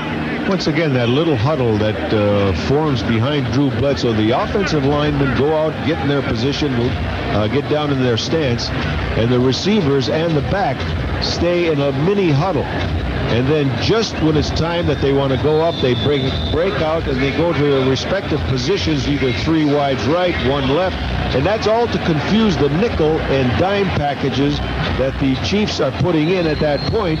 And that's a way of taking the crowd out as well, because the Chiefs have to make some adjustments and they have to talk to one another as to who they're going to be covering. And in fact, they try to call a timeout, but because of the crowd noise that was starting to build, it affected them as well. So this is a ploy that the Patriots used in today's game.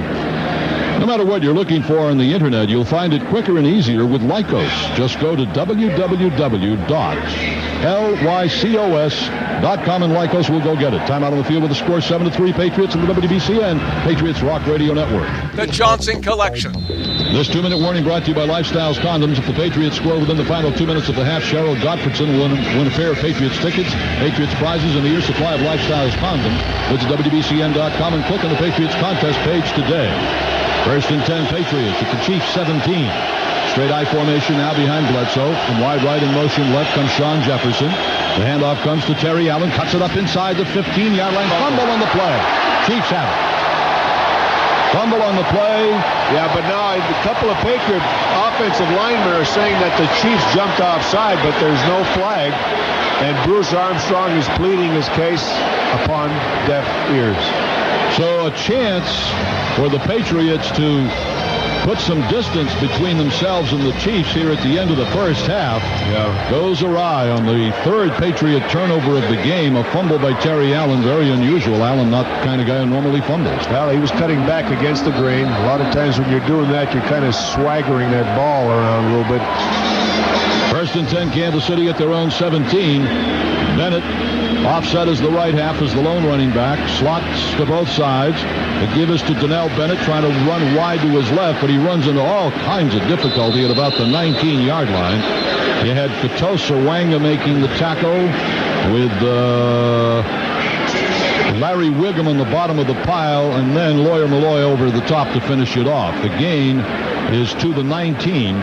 Second down and 8, Kansas City. From their own 19, they go without a huddle. Slots again to both sides. Grbac to throw, gets rid of the ball and overthrows his intended receiver on the far side of the field, Derek Alexander. Well, could we be seeing Warren Moon maybe in the second half? Well, you know what? You just might, because Grbac is not having a good first half.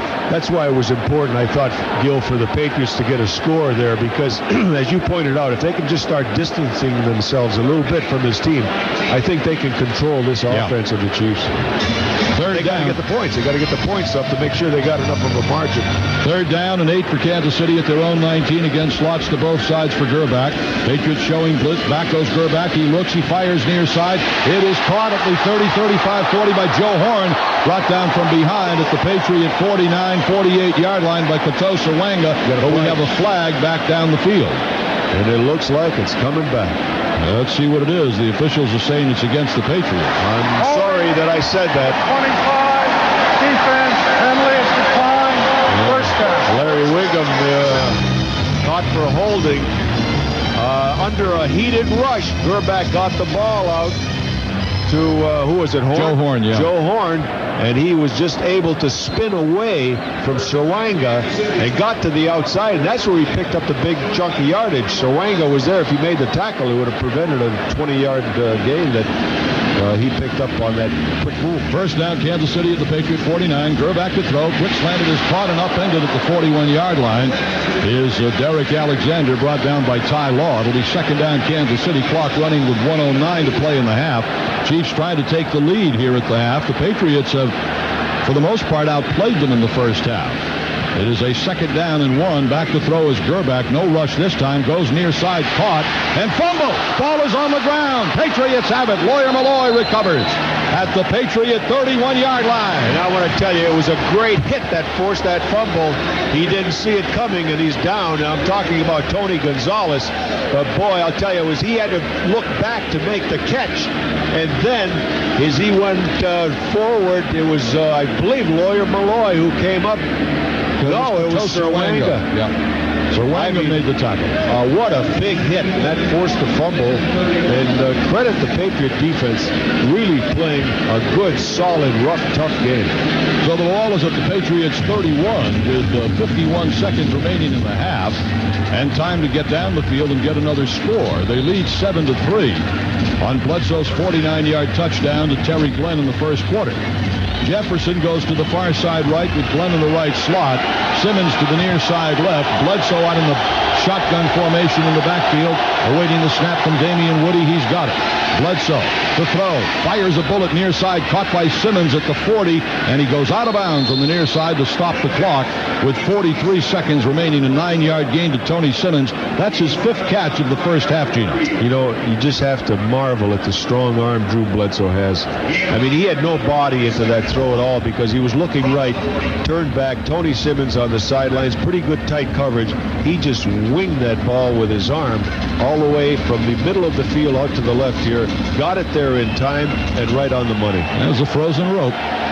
Slot to the far side right is Glenn. Bledsoe out of a shotgun on 2nd and 1. Takes the snap. Here's the rush. Pass is incomplete.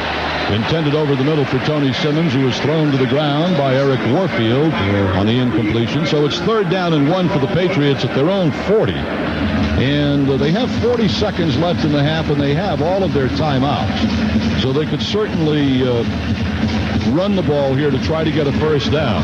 I believe that's what they... and then call the timeout. Tony Simmons, I'm not sure. It looked like the pass he should have caught or could have caught on that slant pattern.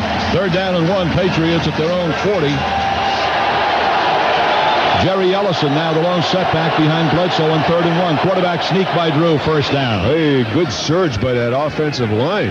Patriots call timeout, stopping the clock with 37 seconds. That's our first charge timeout. Yeah, 30-second timeout. A very good surge, Gino, because Bledsoe had a lot of room. Boy, did he ever. When he turned to the right to follow the right side of Damian Woody. See, all he wants to do is be able to stretch out his 6'5". Yeah. And you just got to have a little room to do that, and he had it.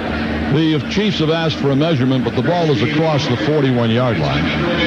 And they're going to have the first down. Check out Drew Bledsoe's official website at athletedirect.com and register to win 2 free tickets to a Patriots home game. athletedirect.com, where athletes and fans interact. First down by half of the football. 1st and 10, Patriots at their own 41 with 37 seconds remaining in the half.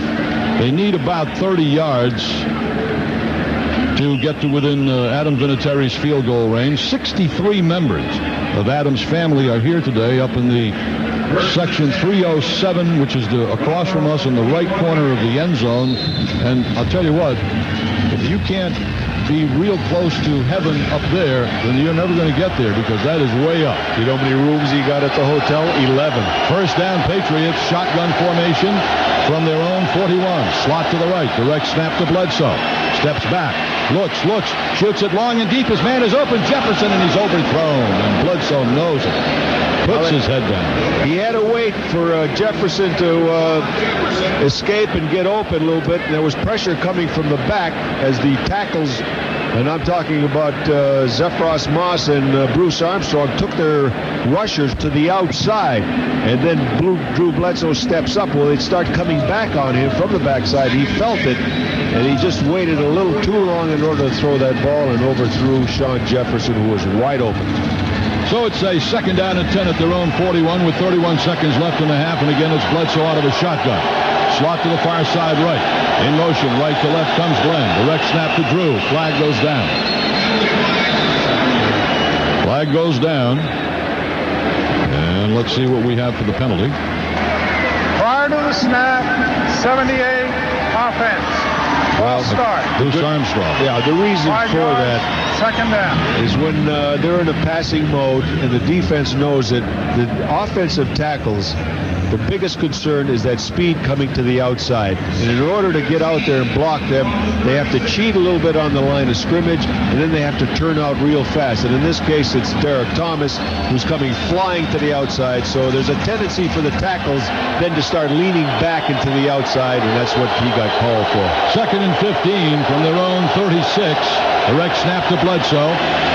Rolls to the right, looks, fires up the field. It is caught there by Terry Glenn to the Chiefs' 45 for a first down. And the Patriots burn a timeout with 24 seconds left in the half. That is their second. Gil, there had to be someone open because the blitzers and the defensive line could not get through. They were all stacked up. Drew had the time that he needed, so you knew that the coverage couldn't be there. And Terry Glenn, of course, wide open in the middle. Gone the whole first half without Ben Coates having a pass thrown in his direction, as a matter of fact. Or did he have one? He had one thrown in his direction, but he didn't catch it.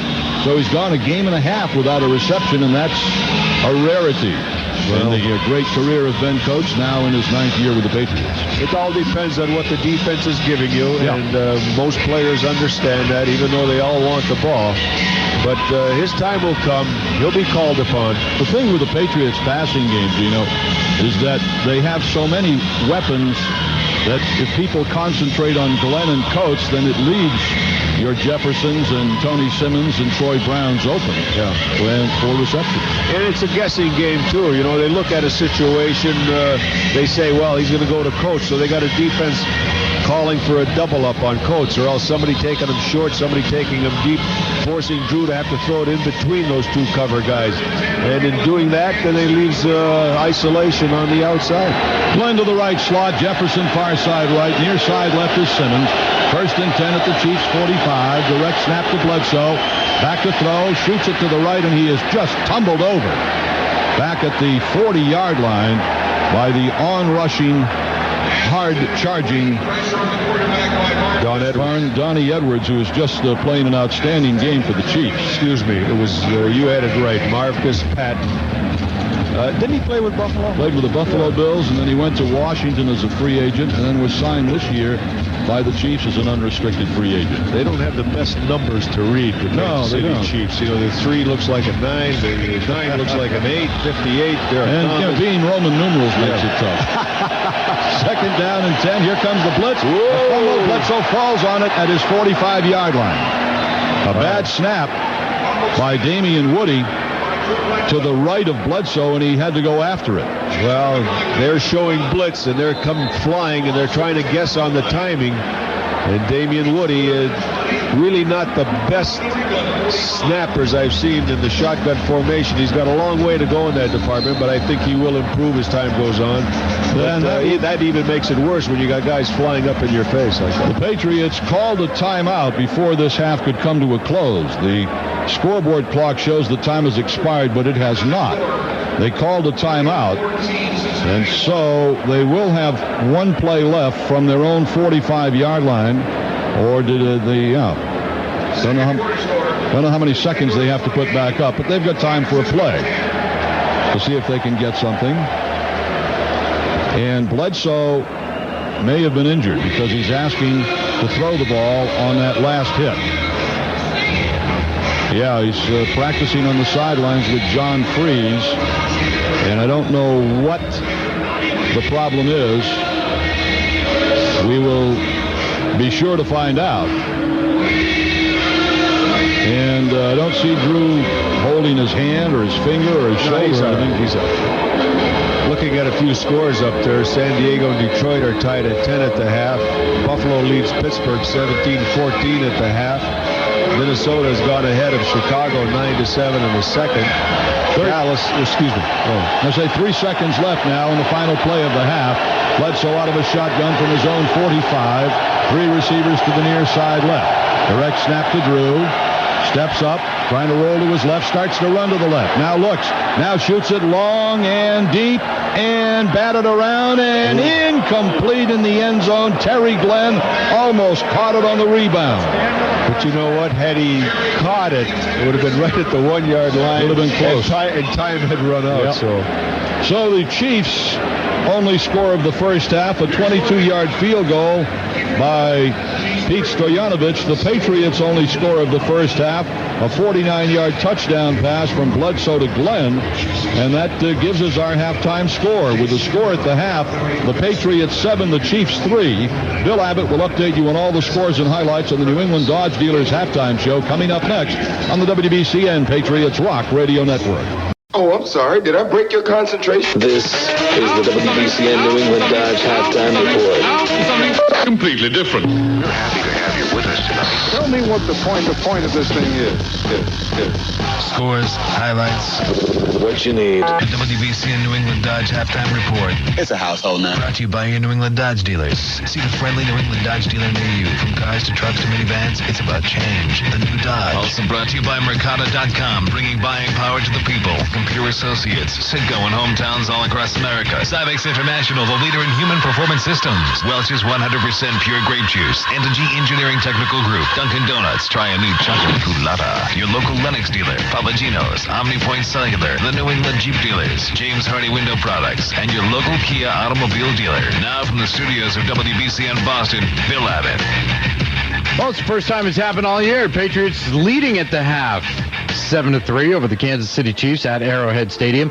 Penalties got to the Patriots early, but they managed to overcome. Couple turnovers by the Patriots, couple turnovers by Kansas City, and the Patriots lead 7-3 at the half. Let's go over some of the other scores in the National Football League. The NFL scoreboard in Week 5 brought to you by Bell Atlantic Small Business.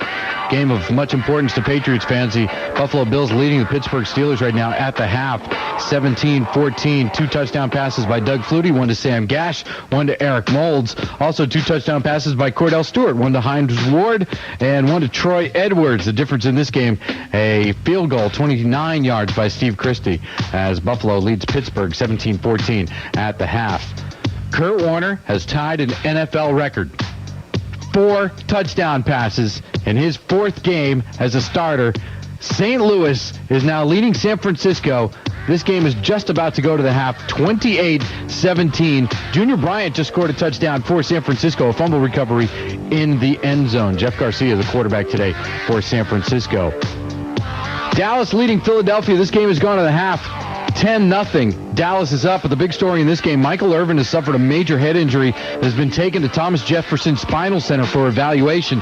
So our thoughts are with Michael Irvin at this particular point in time. The Cleveland Browns have scored their first running touchdown, and let it be noted that it was former Patriot Phil Dawson who ran it in on a fake kick, 4-yard run. Terry Kirby, a 1-yard run. Cleveland leading Cincinnati 14-12. That at the half in Cleveland. All tied up at the Silverdome today, 10 apiece, Detroit and San Diego. Chicago now leads Minnesota 14-9. Curtis Conway, a 30-yard touchdown pass from Shane Matthews. Just about a minute to go. They got a minute left to go before they get to the half in that game at the Metrodome today. And the New Orleans Saints currently leading the Atlanta Falcons. This game is at the half, 17-7. One Billy Joe replaced the other Billy Joe. Billy Joe Tolliver, a 23-yard touchdown pass to Brett Beck. The difference in this game, 17-7. The Saints leading Atlanta at the half. 7-3. Patriots up over the Chiefs at the half here on the WBCN Patriots Rock Radio Network. Bledsoe out of a shotgun formation. As Jefferson in motion. The snap to Bledsoe. He has time. He looks. He fires deep down the field. Terry Glenn has it, and he goes in. Touchdown. Drew Bledsoe to Terry Glenn. 49 yards on the touchdown. The Patriots' first touchdown in the first quarter in 1999 so far. Okay, Patriots fans, Supercuts has them, and you want them. Patriots home game tickets, and while you're there, get a haircut. Supercuts, as hip as you want to be. Late games today in Week 5 of the National Football League. Miami Dolphins traveling to the RCA Dome to take on the Indianapolis Colts. The Tennessee Titans hosting the Baltimore Ravens by the banks of the Cumberland River at Adelphia Coliseum. The Titans are favored by 7 at home today. The Oakland Raiders will be hosting the 0-4 Denver Broncos as the Broncos try to get back on track. The New York Giants will be traveling down to the Valley of the Sun to take on the Arizona Cardinals at Sun Devil Stadium. It will be in the triple digits today on the field in Arizona. The Pack hosting the Buccaneers tonight in Sunday Night Football at Lambeau Field, and Monday Night Football, the Jets and the Jaguars at Giant Stadium. We'll have full halftime stats for you coming up next on the WBCN Patriots Rock Radio Network. Now, 1-888-387-3361. 9 of 18, 112 yards, and 1 interception. 112 yards passing total today for the Kansas City Chiefs. Coming up after the game, Peter Brock and I will have all of the stats, all of the highlights, and we'll be taking your phone calls as well. We'll also have live coverage of Pete Carroll's press conference for you in the New England Ford postgame show. Gil Santos and Gino Capoletti, coverage of the second half coming up. It's the Patriots lead 7-3 on the WBCN Patriots Rock Radio Network. Have you had your flagship station of the New England Patriots Rock Radio Network? Now with the second half kickoff, here are Gil and Gino. Arrowhead Stadium, Kansas City, Missouri. The Patriots leading the Kansas City Chiefs at the half, 7-3. Both scores coming in the first quarter. Kansas City opened up the scoring with a 22-yard field goal by Pete Stoyanovich, giving them a 3-0 lead with 6:02 to go in the first period. And then with the first period about to end, the Patriots got a 49-yard touchdown pass, Drew Bledsoe to Terry Glenn. That made it 7-3. And after that, it's been a little bit of a sparring contest and a punting contest in the second quarter. Patriots had a couple of nice opportunities in which to score, but were unable to convert one drive when Terry Allen fumbled at the 17-yard line, and the Kansas Chiefs recovered. They got on a march of their own, and they fumbled the ball back to the Patriots. So a standoff in the second quarter when it appeared like the Patriots were picking up a little momentum and a little confidence in their overall game, and some miscues have prevented them from sustaining it. Ready to go with second half action. Adam Vinatieri kicking off as the Chiefs will start offensively. Here's Gil. All right, Gino. Vinatieri kicking off right to left. Back deep is Tamarick Vanover, about 4 yards deep in the end zone. Right to left, Vinatieri hits it away, and it's a good, solid kickoff, end over end, down to the 2-yard line. Vanover up the middle to the 10. 15-20, runs into trouble, spun around at the 21, 22-yard line. Larry Wiggum finished him off, down, getting him first, Jerry Ellison, and also Lamont Warren. Ellison is a very, very good special teams player. Yeah, very active, and he's let his presence be known in the 2 games that he's played against Cleveland and here. He's around the ball, especially on the kickoff coverage. First and 10, Kansas City at their own 24, as Steve Israel just came out of the locker room. Chiefs line it up, first and 10 at their own 24. They've got Bennett as the tailback, takes the handoff, trying to counter it back to the right, and he gets swarmed under by the Patriots defense. Had Henry Thomas, Andy Katzenmoyer there, Chad Eaton, along with Lawyer Malloy and Mitchell. The Patriots doing a good job against the Chiefs' run offense in the first half. Defensively, this is the best game the Patriots have played so far. Second down and 10, Kansas City at their own 24. Rising to the far side left, Alexander to the near side right. Double tight ends this time, and one lone setback, and that's Donnell Bennett. Now off the left wing in motion, right comes Gonzalez. The handoff to Bennett again, trying to come to the right. Now he's got a hole at the 30 to the 34, 35-yard line, and that should be enough for Kansas City first down. Nice piece of running by Donnell Bennett before Slade and McGinnis and Law finally were able to corral him. Bennett now in his fourth year with the Chiefs, fifth year. The second-round pick from the University of Miami back in '94. First and 10, Kansas City, their own 36-yard line. Patriots leading 7-3. We've just started the third quarter. Rising to the far side left, Alexander to the near side right. Again, a one-back set and a double tight end for Kansas City. Grbac on the give to Donnell Bennett, trying to bounce it outside to the right. He does. Turns the corner at the 40, 45, a stiff arm to the head of Ty Law near midfield. He stepped out of bounds at around the 48, but hard running that time by Donnell Bennett. Yeah, the point of attack was closed down. He bounced it to the outside. I didn't think he could turn the corner, but he managed to because the pursuit wasn't there. Henry Thomas is hurting a little bit as he got up slow and getting back in his position.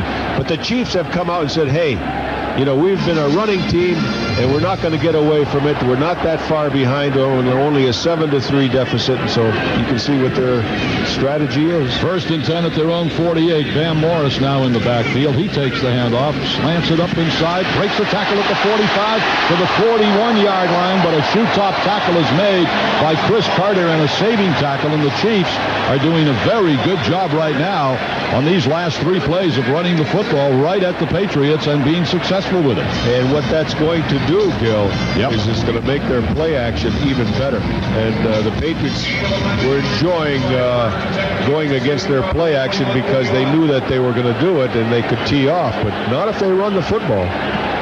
First and 10, Kansas City at the Patriot 41. Morris again alone setback. The handoff comes to Bam Morris to the middle. He bets it across the 40, fighting for yardage and driving down to the Patriot 36-yard line. Outstanding running after being hit by Bam Morris. Greg Spires, along with Mitchell and Bruschi, making the tackle. And Spires have been playing a lot today.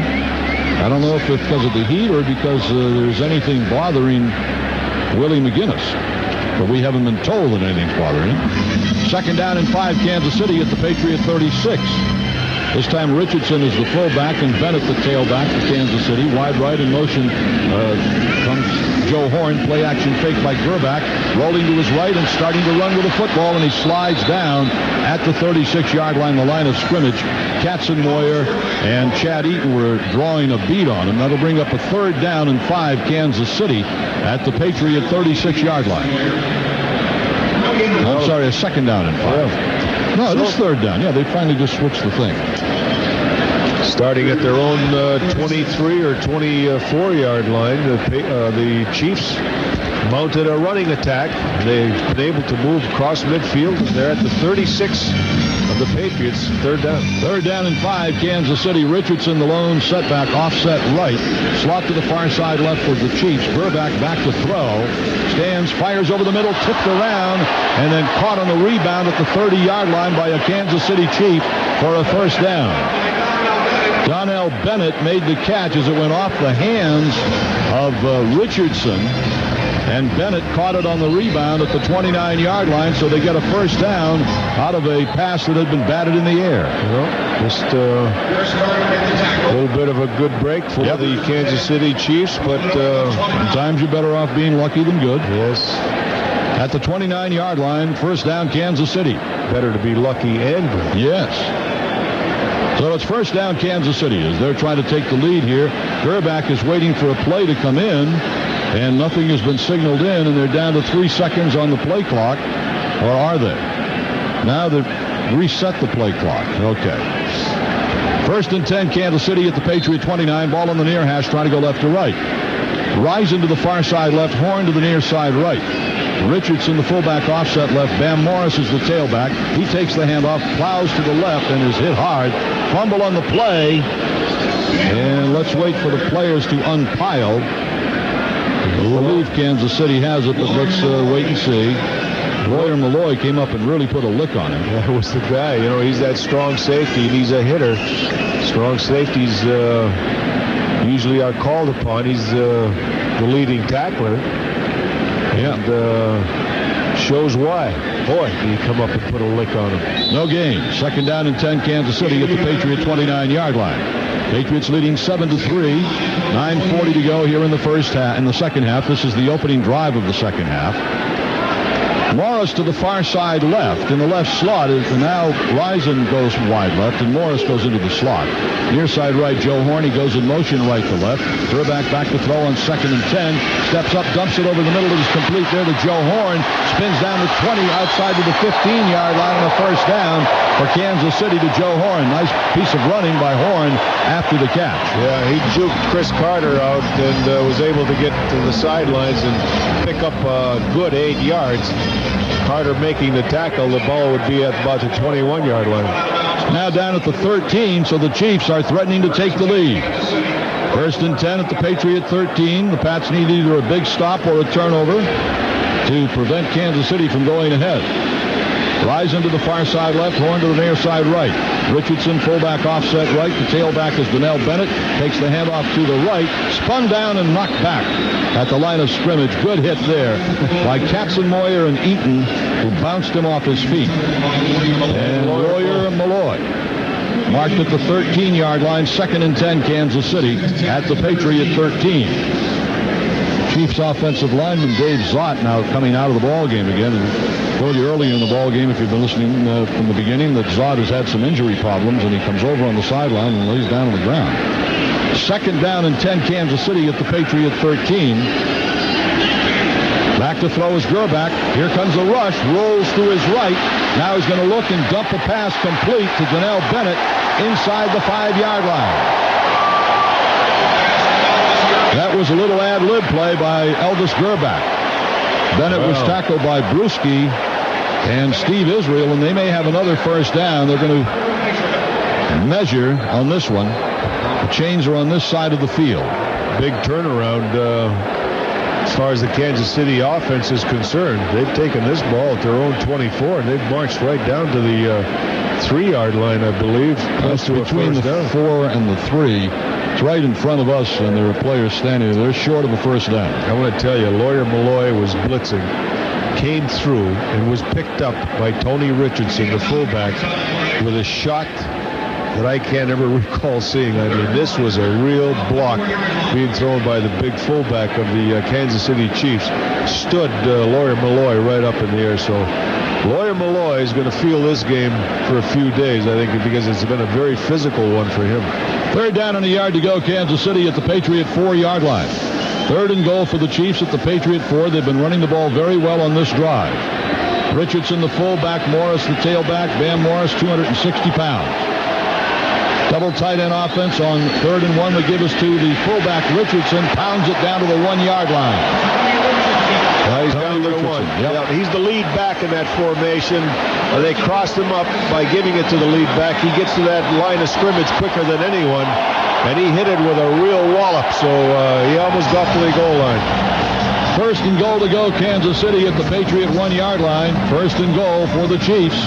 They break the huddle with Richardson, the fullback, and Morris, the tailback, in the eye, and again a double tight end. Horn is wide to the near side right to give us to the fullback, Richardson, and he is stacked up short of the goal line. Gave the same play. No gain in the play. 2nd down and goal to go, Kansas City inside the Patriot 1. Henry Thomas, Chad Eaton in on the stop. Thomas slow getting up, and now he gets some help. Number 70 reporting to an eligible position. Number 70 reporting to an eligible position. 70, man. So 70. Got it. Enough.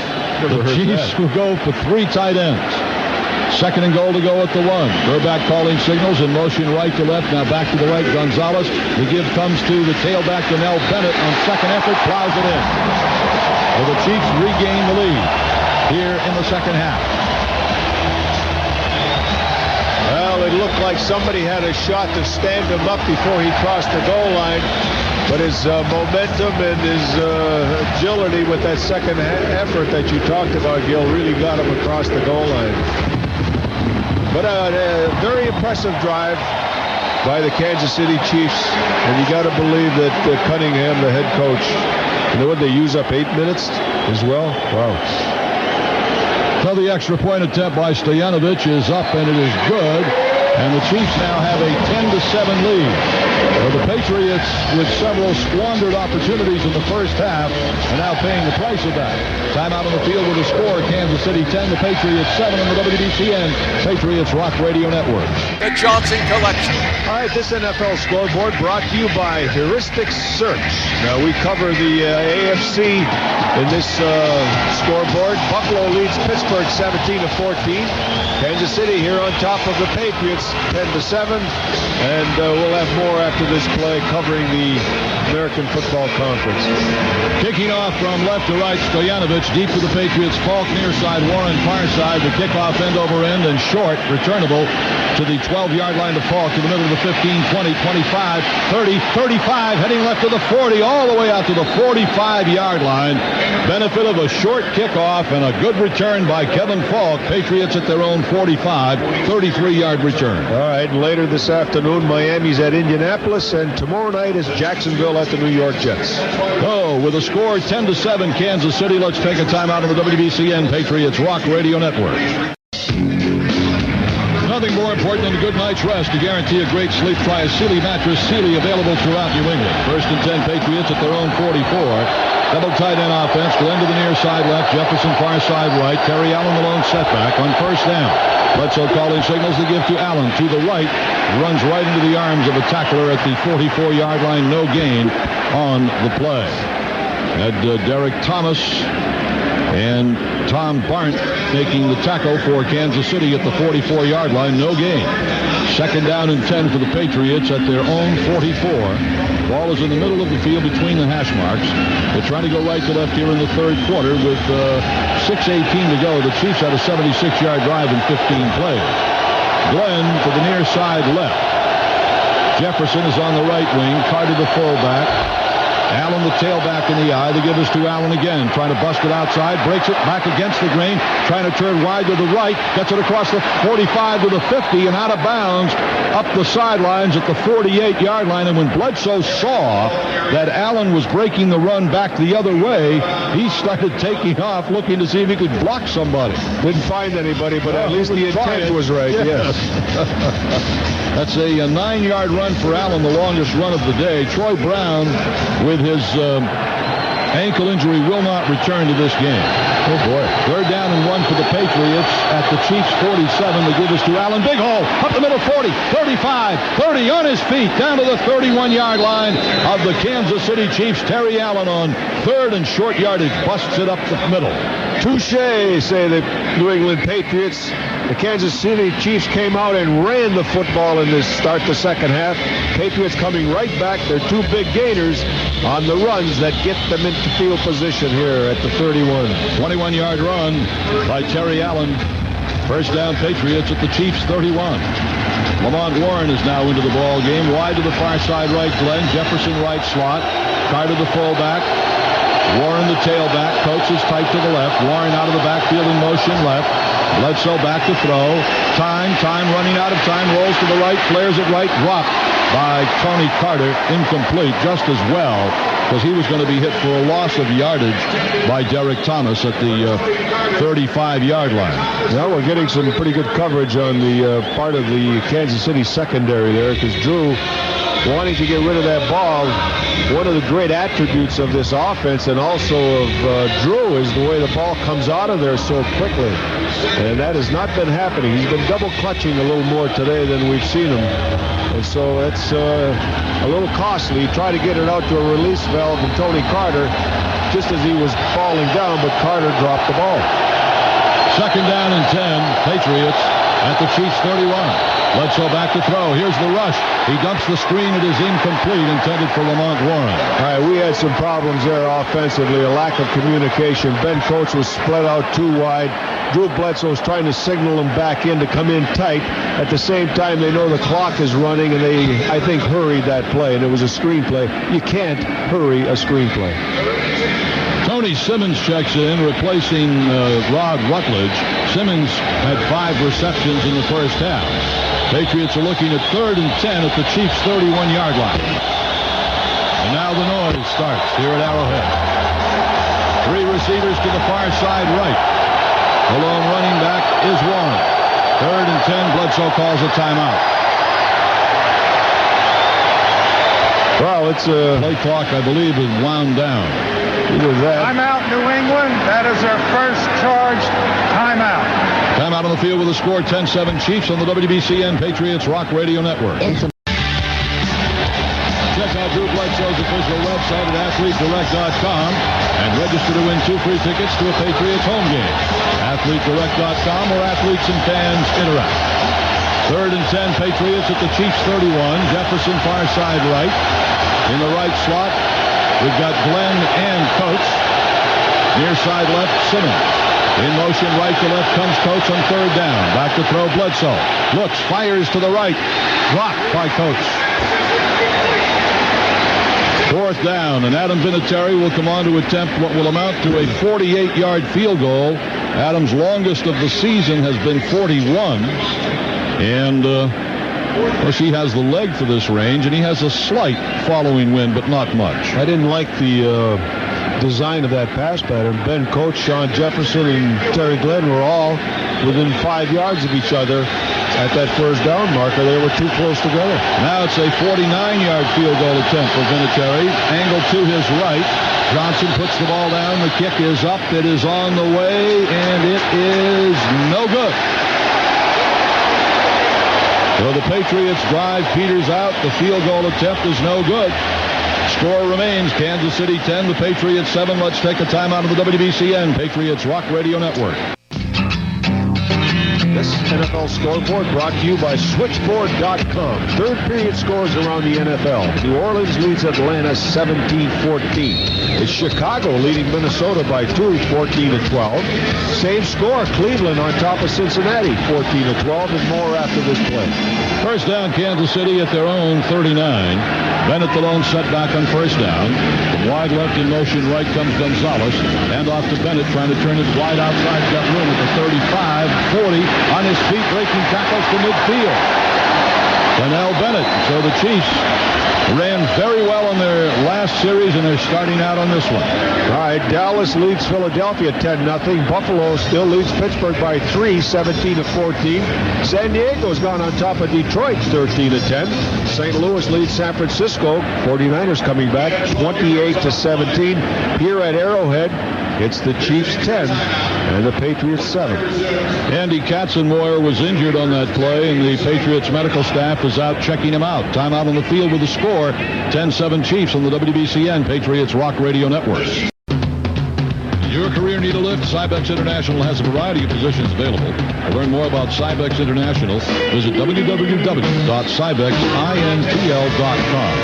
Katzenmoyer went out under his own power, but Marty Moore has replaced him at middle linebacker. 1st down, Kansas City at the Patriots 49. Grbac has Donnell Bennett as his lone setback. On 1st down at the Patriot 49, Grbac calling signal. Handoff comes to Donnell Bennett, hit in the backfield, spins off the hit, trying to turn it wide left, chased down and hauled down from behind. And we may get a face mask on the Patriots here, as the tackle was made by, I believe, Lawyer Malloy. Holding Kansas City. Oh, good. I had him by the back, and the way he went down, I wasn't sure if he had him by the face mask or by the back of the shoulder pads.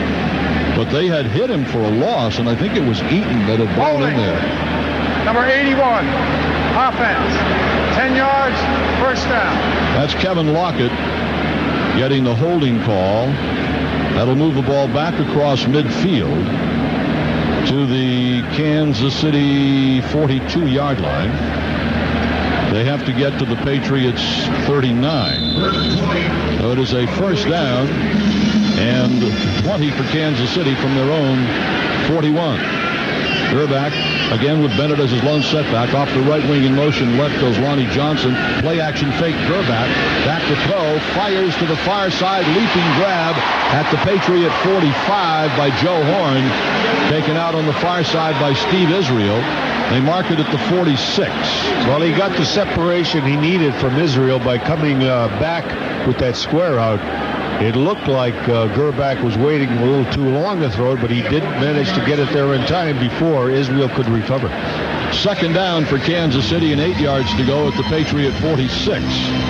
Slot to the far side left for Kansas City. Lockett is in the slot. Comes in motion to the right. Donnell Bennett, the lone running back. He takes the handoff. He comes to the right, cuts it back to the left, and is hit and stood up and driven down at the Patriot 44-43 line.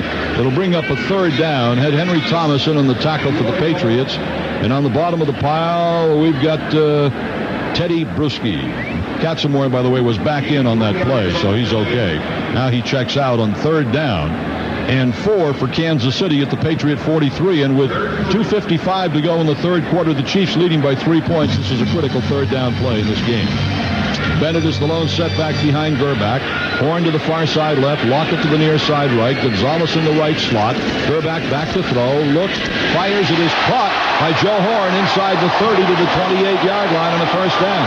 All right, nice catch by Joe Horn. Good pass by Grbac. Slant pattern. Cato Serwanga in coverage. They had 6 defensive backs in for that down. And the Kansas City Chiefs were still able to convert. First and 10 at the Patriot 27. In this game in the second half, starting to slip away from the Patriots a little bit. Chiefs leading 10-7, and it's still very close. But the Chiefs have had 2 good drives in a row. Richardson now the fullback and Morris the tailback. Richardson offset right. In motion right to left goes Horn. Play action by Grbac. Rolls to his right. Looking, got room to run. Starts to run and goes out of bounds on the near side at the 26-27 yard line. May have gained a yard. Harvard Net's Business Speed DSL is leaving dial-up modems in the dust. Call 888-HNET-DSL or visit harvardnet.com to get your business on the fast track. Well, we're starting to notice how clear Elvis Grbac gets right now in that play action. The effectiveness of the running game has produced good play action for him, giving him good vision and nobody in his face. Second down and 9 at the Patriot 26. In motion right to left goes Lockett. The handoff comes to Bam Morris. Hit in the backfield, spins off the hip, but down he goes. Teddy Bruschi made the hit, the second hit. Steve Israel got the first lick on him and slowed him up, and that's when Bruschi came over the top to finish him off with McGinnis at the 28-yard line, so it's a loss of 2. And that'll bring up third down for Kansas City. 3rd and 11. They have to get to the Patriots 17. 3rd and 11 for the Chiefs, leading 10-7. Time remaining here in the third quarter, 1 minute and 10 seconds. Lockett goes to the far side left, Horn to the near side right. Morris, the lone setback behind Grbac. On the right wing in motion left goes Johnson. Grbac, the handoff to Bam Morris, pounds it up the middle, but he is stopped at the 23-yard line. 4th down, and the Chiefs' field goal unit will come on. Pete Stoyanovich on the season has hit 6 out of 8 field goal attempts. The line of scrimmage is the 23. The kick will come from the 30. It'll be about a 40-yard kick. 41-yard kick for Stoyanovich. He's 2 of 3 from this range on the season. Far hash mark, and the angle is to his right. The holder is Daniel Pope, the punter. And now the officials step in with 25 seconds and the clock running here in the third quarter. Interesting play we saw at halftime in the Cleveland game. Phil Dawson. Please reset the game clock to 37 seconds. Okay. 37 seconds. Phil Dawson, the Cleveland place kicker, they faked a field goal where the holder took the snap, pitched it to Dawson, and he ran in untouched about 4 yards out for a touchdown. And showing the 37 seconds. Thank you. You're welcome. As we knew all along, kickers are great athletes. Oh, boy, are they ever. All right, we've got a 41-yard field goal attempt coming for Pete Stoyanovich. Angle is to his right from the far hash mark. Chiefs leading 10-7. Snap ball down. Kick is up on the way, and it is good. Barely made it, a knuckleball. But barely or all the way through, it doesn't matter. It was good. So Kansas City increases their lead on the Stoyanovich field goal to 13-7. Gino, the Patriot offense has really stalled out a bit here in this game. It looked early like once they get over the first couple of series, they're going to be able to move the ball pretty well against this team. But Ernie Zampese told us before the game that he thought this was the toughest defense they've faced so far this season, and it's proving out. Yeah, one of the major problems right now is time of possession. We got 32 seconds left in the third period. Patriots only had one series, and that means that their defense is on the field a little too long, and they don't have a chance to develop any offensive rhythm. And with that third period ending like that, they're going to have to put on quite a display offensively to get back into this ballgame. In the first half, it was the other way around. The Patriots had 28 minutes of possession. The Chiefs had only 12. So, all right, back deep for the Patriots to the near side. Kevin Falk to the far. Is the guy running the clock deaf? Because he's had to tell him 5 times here to set the clock at 23 seconds. Hello, you paying attention up there, fellas? Come on. Let's get all our ducks in a row. Stojanovic will kick off left to right. Back deep for the Patriots, near side Kevin Falk. Far side Lamont Warren. Could use a nice 95-yard kickoff return for a touchdown right about here, lads. Stojanovic. His kickoffs today have not been particularly strong, so let's see what he does with this one. Moves into the ball, and it is end over end. This is a pretty good one. Coming down, well, to the 8-yard line. Falk comes up the middle of the 10. 15, 20. Trying to turn the corner at the 25. Gets to the 27-yard line, and down he goes. Down covering was Lonnie Johnson for the Kansas City Chiefs, along with Greg Minuski. And it'll be 1st and 10 Patriots at their own 27-yard line. That's Terry Allen in the backfield with Chris Floyd on this first play of this series, with the Chiefs leading 13-7. Patriots only touchdown the first half. 49-yard Bledsoe to Glenn pass. Glenn to the near side left and Jefferson to the far side right. Coates on the left wing hasn't caught a pass yet today. Coates in motion left to right, first down. Bledsoe drops the ball, picks it up, goes back to throw, fires to the right, it's incomplete. Either a bad snap or a dropped snap, I couldn't tell which. Just saw Bledsoe immediately go down and pick the ball up, and then had the presence of mind to throw it away to the right for an incompleted pass rather than take a loss.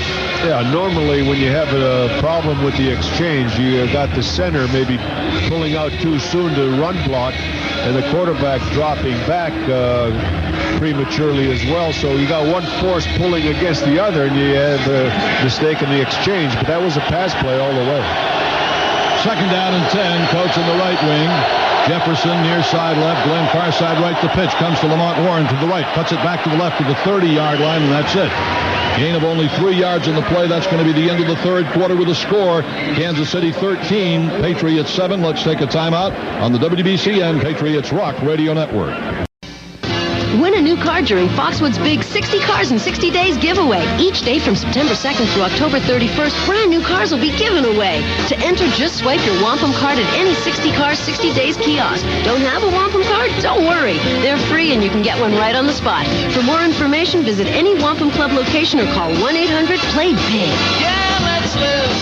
Let's live for the wonder of it all. Meet me at Foxwoods.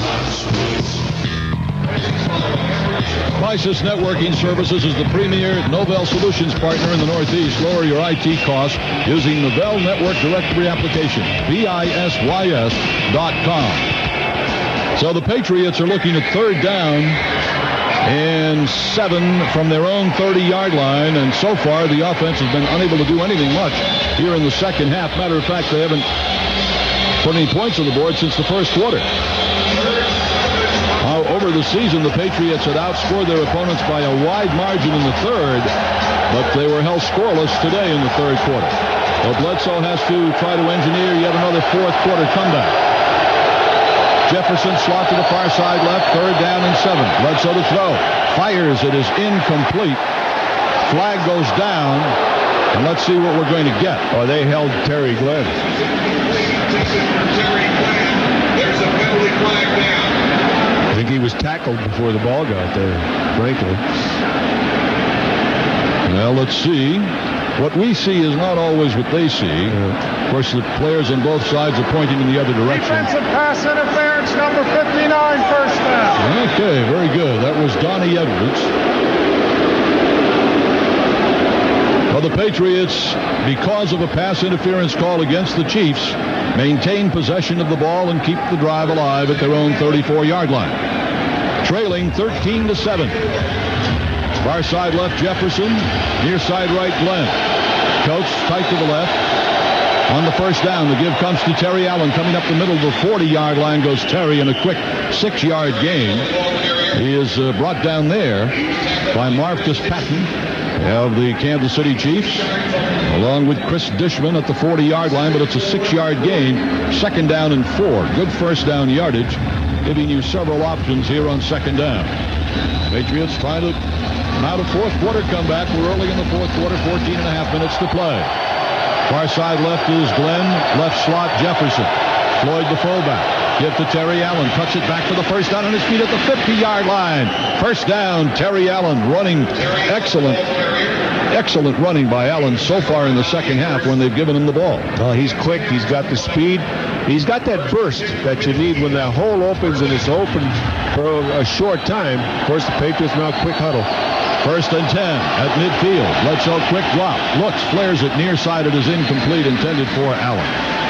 Maybe just a wasted play that they can't afford right now. They look like they hurried that one as well. But I just want to say that we just had a visit by Lamar Hunt, the founder of the old AFL, and just one great guy. And he's built quite a franchise here in Kansas City throughout the years. They were the Dallas Texans when they started at with the AFL. After a couple of years, moved here to Kansas City and just been a fixture here and so prominent in the city. But Lamar Hunt, just one of the great people in this world. 2nd down and 10, Patriots at midfield. Floyd out of the backfield in motion right. Allen is the lone running back. Bledsoe goes back to throw. Pump fake's going to be hit. Spins out of the hit and now gets back to the line of scrimmage. Did a great job holding on and maintaining possession of that ball. Taking his shots today. Yeah, he is. Then again, you just have to admire the way he's able to hold on to the ball. He took a couple of swats right there that could have produced a fumble, but he maintains possession. He's tough, I'll tell you that. He is. Ball at the Patriot 49, so it's 3rd and 11, and they need a big 3rd down play. Simmons far side left. 3 receivers to the near side right. Warren to the left of Bledsoe in the backfield in the shotgun. In motion goes Coates. Direct snap to Bledsoe. Looking now, rolling to the right. Fires to Coates over the middle. 50, 45, to the 40, the 35-yard line. Puts his head down to the 30, to the 28-yard line of the Kansas City Chiefs. Goes Drew Bledsoe. A flag was on the play, but I got to believe it's against defense if they let the play go. It would seem to be... What? Yeah, you got to wait and see, Gil. Now, why did they let the play even go? I don't think anybody could hear the whistle.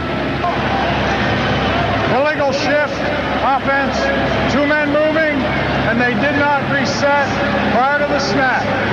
That's a 5-yard penalty, 3rd down. That's great. So it takes away a first down at the Chiefs' 28-yard line and moves the ball back to the Patriot 45. And right now, a drive that at times has looked promising is in danger, and Patriots are shooting themselves in the feet. Simmons to the far side left. Jefferson near side right. Glenn in the right slot. Bledsoe out of a shotgun. Has Warren and Coates in the backfield. Direct snap to Bledsoe. Stands in the pocket. Fires over the middle. Intercepted at the 33-yard line by Kansas City's James Hasty. Now there's one that we have to say he tried to force it in there. You don't see Drew doing that as much as he used to, but he really tried to force that one in there. James Hasty had to be in his view for a certain part. Second interception of the game on Bledsoe. Timeout on the field with a score 13-7 Kansas City in the WBCN Patriots Rock Radio Network. Aztec Technology Partners is an enterprise elite integrator of Sun Microsystems Unix systems. Call Aztec at 1-800-831-1114. Aztec gives you the edge. 1st and 10, Kansas City at their own 32. Elvis Grbac has Richardson the fullback, offset right. Bam Morris is the tailback. Horn to the near side left. Risen far side right. Grbac calling signals on first down. Handoff comes to Morris to the right. Hit, spins off the hit, gets to the 35-yard line, and a gain of 3. Tackle is made by Patriots, Ferrick Collins and Brandon Mitchell. It'll be 2nd down and 7, Kansas City. Go to New England's most informative business expo. Go Local Biz at the Bayside Expo Center.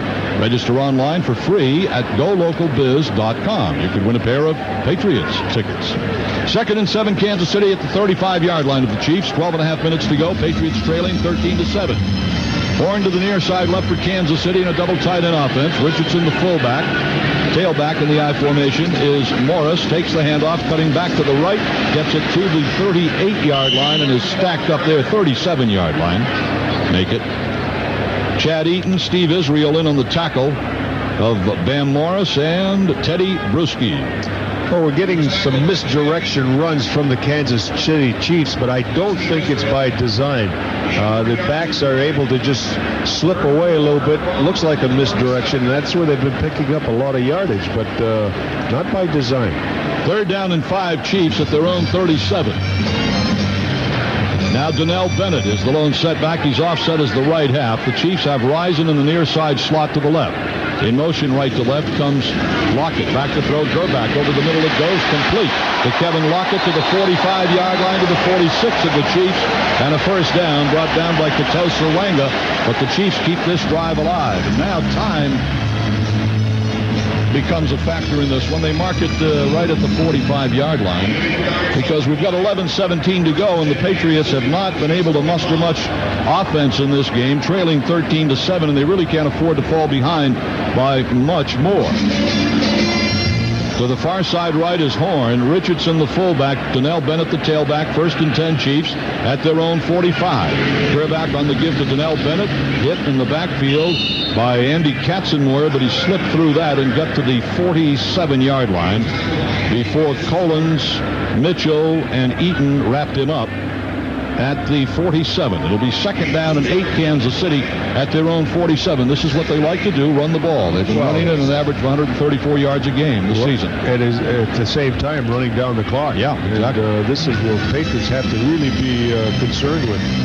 Horn to the far side right, Risen to the near side left.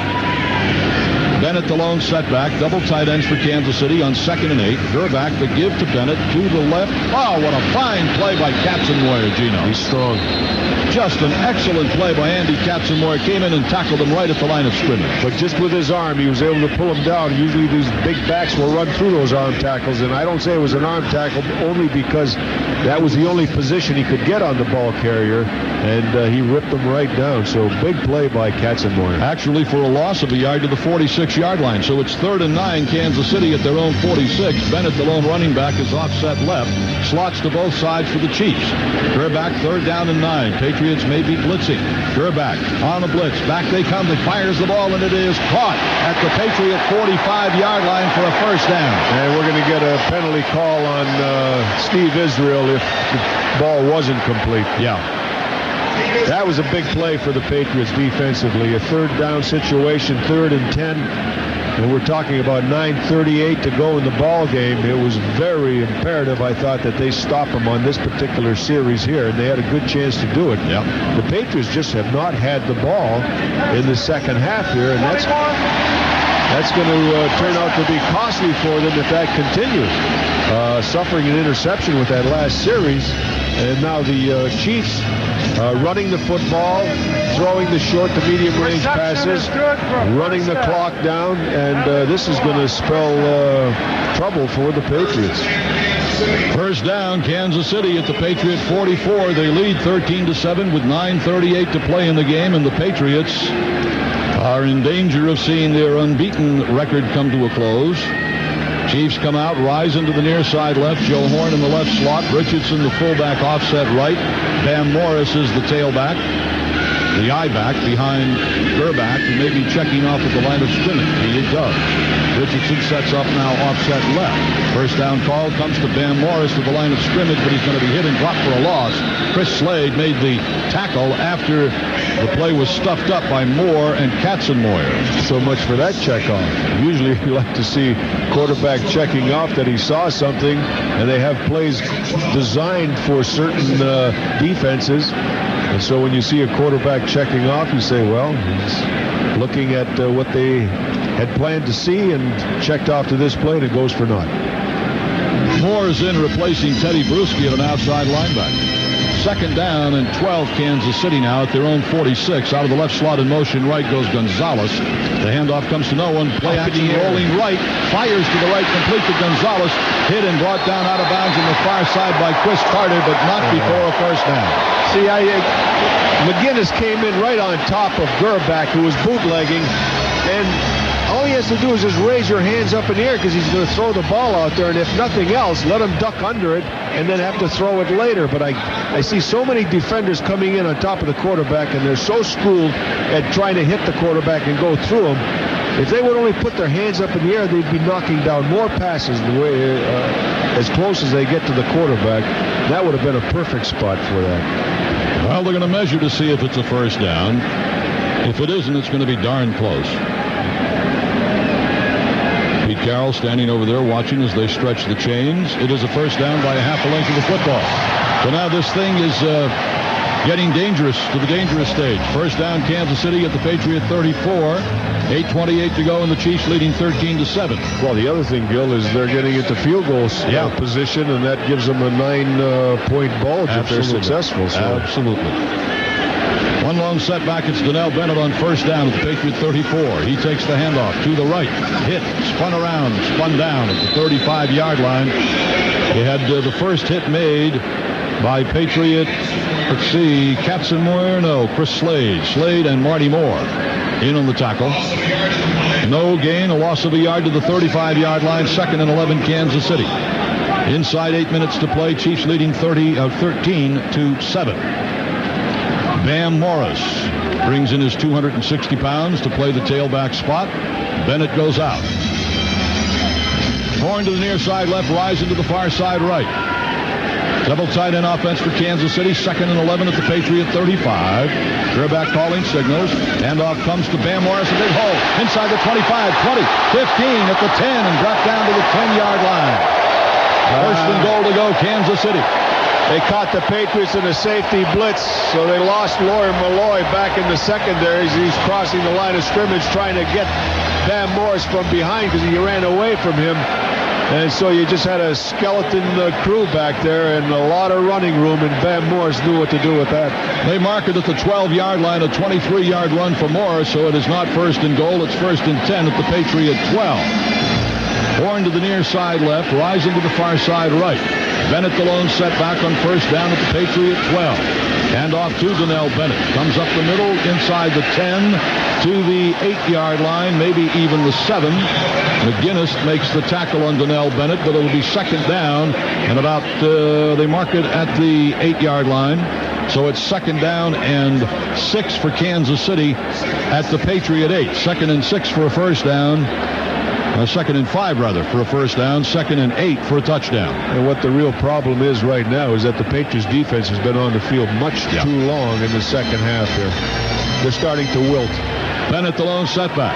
2nd down and 5 for a first down, 8 for a touchdown. Off the right wing in motion left goes Johnson. The give comes to Bennett. Hits to the left side, driving down to the Patriot 4-yard line. And there's a pretty good example of it right there. The punch and the wallop that they're hitting the line with, they're carrying the Patriot defense backwards when they make that initial hit. Whereas before, early in the game, the stoppage took place and there was no more movement by the offense. But now their surge is there as well as the Patriot defense on this field too long on this hot afternoon, and they're starting to feel the effects of it. 3rd down and about a little more than a yard to go for the Chiefs at the Patriot 4. Richardson, the fullback. Morris, the tailback in the eye. The give is to Bam Morris to the right. Hit and spun down for no gain, a loss of a yard. Katzenmoyer and Moore were there. 4th down, and the Chiefs bring on the field goal unit. Boy, that was a big play. It sure was. That was a big stop by the Patriots defense. Came at a very critical time. Touchdown versus a field goal. If Stoyanovich hits the field goal, it'll give them a 9-point lead, but the Patriots could still come back and win it with a touchdown and a field goal of their own. But time is of the essence. They would have to score quickly because we're down to 5 minutes and the clock running. The ball is marked at the 13-yard line. The angle is to the left for Stoyanovich. Now the officials step in. Be a 23-yard attempt for Stoyanovich. He's 2 for 2 in this range. I think they're going to reset the clock again. I would think so. I knew it. To 5-1-8. Look at that. It's 5:01 up on the scoreboard, and they want 5:18. That tells you when you're playing at home in Kansas City, that timer. I think they ought to fire the timer. Well, he's that incompetent. He's good for the Kansas City Chiefs. Yeah, he is, but they keep the official time on the field. In the old days, that happened a lot. You just don't expect to see that or hear that happening anymore. They mark it at the 13-yard line, so it's a 23-yard field goal attempt for Stoyanovich. No accusations intended, by the way. The angle is to the left. Pope is the holder, ready to go. Still ready to go. Still ready to go. Snap, ball down. Kick is up. Kick is good. 23-yard field goal for Stoyanovich, so it's a 16-7 ball game. The Patriots dodge a touchdown bullet, but they do not dodge a 9-point deficit. So they're going to have to come back in the final 4:52 with a score. Kansas City 16, the Patriots 7. Let's take a timeout on the WBCN Patriots Rock Radio Network. The Johnson Collection. This NFL scoreboard is brought to you by Foxwoods Resort Casino. And we're going to give you the AFC contest taking place. Buffalo leads Pittsburgh 24-14. Here at Arrowhead Stadium in Kansas City, it's the Chiefs 16 and the Patriots 7. Miami is at Indianapolis later this afternoon. And tomorrow night, Jacksonville visits New York to play the Jets. Kicking off right to left, Stoyanovich. Back deep, far side Falk, near side Warren. Kickoff is away and coming down to Warren at the 6. Heads up the middle to the 10, to the 15, 20, and brought down at about the 23-yard line. So the Patriots are a long way away. 77 yards to be exact from getting a score. Well, they need a touchdown and a field goal, so what they've got to do is just get themselves in position to get one of those two in the next couple of minutes, and then leave themselves an opportunity to try to get something else. With the time that's available, that field goal is almost as good as a touchdown. They just needed a score to get in a situation that they're going to force the Patriots to come up with 2 scores. Timeout on the field, injured Patriot. Timeout on the field with a score 16-7. Chiefs on the WBCN Patriots Rock Radio Network. First and 10 Patriots from their own 23. Bledsoe out of a shotgun. Takes the direct snap, looks up the field, rolls to the right, fires to the right, caught there by Lamont Warren. Nope, caught out of bounds. Instant replay back in the NFL. Each of today's instant replays are brought to you by Polaroid. Polaroid, see what develops. Attention AEs, channel managers, e-commerce account managers, e-business consultants, and internet sales engineers. Get internet working, wants to grow, you to grow with them. Send your resume to jobs@bbn.com. It is a second down and 10 Patriots at their own 23-yard line. Drew Bledsoe has not completed a pass in this half. How about that? Bledsoe again out of a shotgun formation with a slot to the near side right. On second and 10 from his own 23, takes the snap, looks up the field, dumps it over the middle, caught there by Lamont Warren. He's to the 33-yard line and may have enough for a first down. If not, he's very close. I think that's what the Patriots really have to do is the short passing because Drew is not having enough time. The rush is getting to him and they're flushing him out of the pocket. When you're forced to throw on the run, your accuracy drops. First and 10 Patriots at their own 33 again. Bledsoe out of the shotgun. Goes to the near side, caught by Glenn. Drives it up and out of bounds at about the 39-yard line. Gain of about 6 yards on the play. Patriots with 4:06 to go in the game, trailing 16-7. Trying to move the ball in dribs and drabs at the 39-yard line and see if they can get it down the field and at least get 3 out of it because they need a touchdown and a field goal. Yeah, depending on the time, they could try an onside. Yep. Damian Woody in his shotgun snapping, forcing Drew to reach low and to the right almost every time. Again, it's a shotgun. It's Glenn into the right side, slot to the near side. And he goes out of that slot in motion to the left. Bledsoe takes the snap.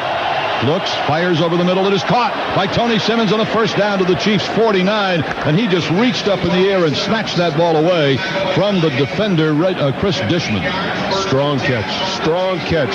First down, Patriots. 3:51, the clock running at the Chiefs' 49. Again, Bledsoe out of a shotgun with a slot to the far side left. Takes the direct snap, back to throw. Looks, shoots to the right side. Tony Simmons has it at the 20, at the 15, and down to the 11-yard line of Kansas City goes Tony Simmons. They're going to mark it at the 10. First down, Patriots. Well, Tony Simmons, yeah, and he threw it on his back foot, so it was all arm. I mean, no question about the strength of his arm. New England. So the Patriots. Second charge timeout. Patriots have burned their second timeout. Yeah, they called one early, remember, when... Go ahead. With a score 16-7 Chiefs, let's take a timeout on the WBCN Patriots Rock Radio Network. Essential.com is the web's first energy and communication superstore. Take advantage of their amazing offers. ESSENTIAL.com. First and goal, Patriots at the Chiefs' 10-yard line. Lamont Warren, the lone running back, is offset left. Slot to the far side left of Bledsoe on first and goal. Bledsoe takes the snap back to throw. Fires to the near side. It is incomplete. The Chiefs sent everybody on that one. They had blitzing defensive back Jerome Woods coming.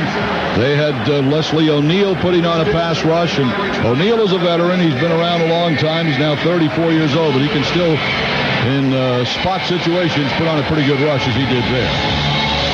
Second down and goal to go, Patriots at the Chiefs' 10-yard line. Time remaining, 3:23. Kansas City leading 16-7. Jefferson to the far side left, and Glenn goes to the near side right. Carter the fullback, Allen the tailback. Carter is offset right. Bledsoe drops straight back to throw. He has time. He flares it out left. Complete to Terry Allen at the 10. He's fighting for yardage and driven down at about the 7 or 8 yard line. The Patriots will have to get to the line of scrimmage in a hurry now with 3:10 and only one timeout remaining. They cannot afford to burn one here. It is third and goal at the Chiefs' 8-yard line. I was surprised that Terry Allen, seeing that there was nowhere to go, didn't make a beeline for the out of bounds. All right, they have to get 2 scores, so if they have to settle for a field goal, at least that'll be one of them. Third down and goal at the Chiefs' 8. Bledsoe goes back to throw. Looks. Fires. Touchdown. Shawn Jefferson. Drew Bledsoe rifles an 8-yard touchdown pass to Shawn Jefferson. What a pass he threw. Shawn Jefferson had Jim Hasty right in front of him, and he turned just a little bit to his side, and there was the ball. Drew Bledsoe put the ball exactly where it had to be for that to come up a touchdown and a reception, or a reception and a touchdown. That is the 8th touchdown pass of the season for Bledsoe. Adam Vinatieri will attempt to add the extra point. And we have 2:43 left to play in the game. Johnson to hole, snap ball down, kick is up, the kick is good. And so the teams come back upfield, and the Patriots are now within 2 points. 16-14. Let's pause 10 seconds for station identification on the WBCN Patriots Rock Radio Network. We are the Commando Elite, Commando Elite, Commando Elite, Commando Elite, Commando. Everything else is just a toy. The Rock Revolution, WBCN Boston. Drew Bledsoe driving the Patriots 77 yards in 8 plays with his 8th touchdown pass of the season, an 8-yard play. So 8's are wild right there, making it 16-14. And now, Gino, with one timeout remaining, 2:43 to go, the Patriots down by 2. Do you kick straight away, or do you onside kick? What do you do? No, you kick straight away, and you just turn it over to your defense right now and say, you got to stop them 3 downs and out. If you allow them to make a first down, we're going to be in a lot of hot water. So this is the plan for the Patriots right now, I would believe. The Chiefs, of course, are lining up for a possible onside kick. I just don't think it'll happen. All righty, we have Tamarick Vanover as the lone kick return man for Kansas City. They have 9 people. Chris Floyd, a left knee injury, will not return. Floyd and Bruschi both with knee injuries today, and Troy Brown with an ankle injury. The Patriots will be kicking off from left to right. The Chiefs have 9 players up between their between the 45-yard line of the Patriots and the 40-yard line of the Patriots. They have one guy back at the 35, and then back inside the 5 is Vanover. And the kick is away straight down the field to Vanover at the 10. Heading up the middle to the 15, to the 20, and he goes down shy of the 20-yard line. He almost fall down or slip? It looks like he was sliding down, but it looked like he slipped. They were about to bring him down. So Kansas City has it 1st and 10 at their own 19 with 2:35 left to play in the football game, and the Chiefs leading 16-14. Buffalo defeated Pittsburgh final 24-21. Wow. Pittsburgh playing much better in that game than they had in their last 2 weeks. All right, Grbac will have Richardson as his fullback offset left, Bam Morris the tailback. First down, Kansas City at their own 19. And now Morris comes out of the backfield in motion left. Handoff comes to Richardson on a counter, breaks it. He's across the 30-yard line, fighting for yardage to the 32. Good call and a good play. Carter finally brings him down. Clock is running to 2:23, so we're going to get to the 2-minute warning here at the 32-yard line. The Chiefs with the ball, but the Patriots, I believe, have stopped the clock. Yes, they have called their final timeout. Timeout, New England. That's their last charge timeout. 30-second timeout. Yeah, they wanted to use that by stopping him on first down. The NFL scoreboard now brought to you by Ford Auto Parts. Fourth period scores. Atlanta leads New Orleans 20-17. Chicago on top of Minnesota 24-15. Cleveland still leads Cincinnati 17-12. It's Dallas over Philadelphia 10-6. Buffalo has defeated Pittsburgh. That's a final 24-21. San Diego on top of Detroit 20-10. And St. Louis running away from San Francisco 42-20 here at Arrowhead Stadium in Kansas City, Missouri. It's the Kansas City Chiefs 16, the Patriots 14. There's 2:19 to go in the ball game. The Chiefs have the ball. 1st and 10 at their own 32. The Patriots are out of timeouts. So they've got to do the job on defense. Slot to the near side left for Kansas City, double tight end. One lone running back, and that's Bam Morris. In motion left to right goes Horn. Grbac on first down, the give to Bam Morris. Hit in the backfield by Andy, catch it by Willie McGinnis, and dropped for a loss. Back to the 28-yard line. Patriots can't stop the clock, so that'll take us down to the 2-minute warning. Timeout on the field with a score. Kansas City 16, the Patriots 14 on the WBCN Patriots Rock Radio Network. This 2-minute warning is brought to you by Lifestyles Condoms. If the Patriots score in the final 2 minutes of this game, Gerald Gottfriedson will win a pair of Patriots tickets, Patriots prizes, and a year's supply of Lifestyles Condoms. Visit WBCN.com and click on the Patriots contest page for your chance to win today. So here's the deal. 2nd down and 15 for Kansas City at their own 27. 2 minutes to go. The Patriots with no timeouts remaining. And obviously essential that the defense has to stop Kansas City on first down. They won't be able to stop the clock, but if they can stop them and force them to punt, they may get the ball back with a chance to try to win it.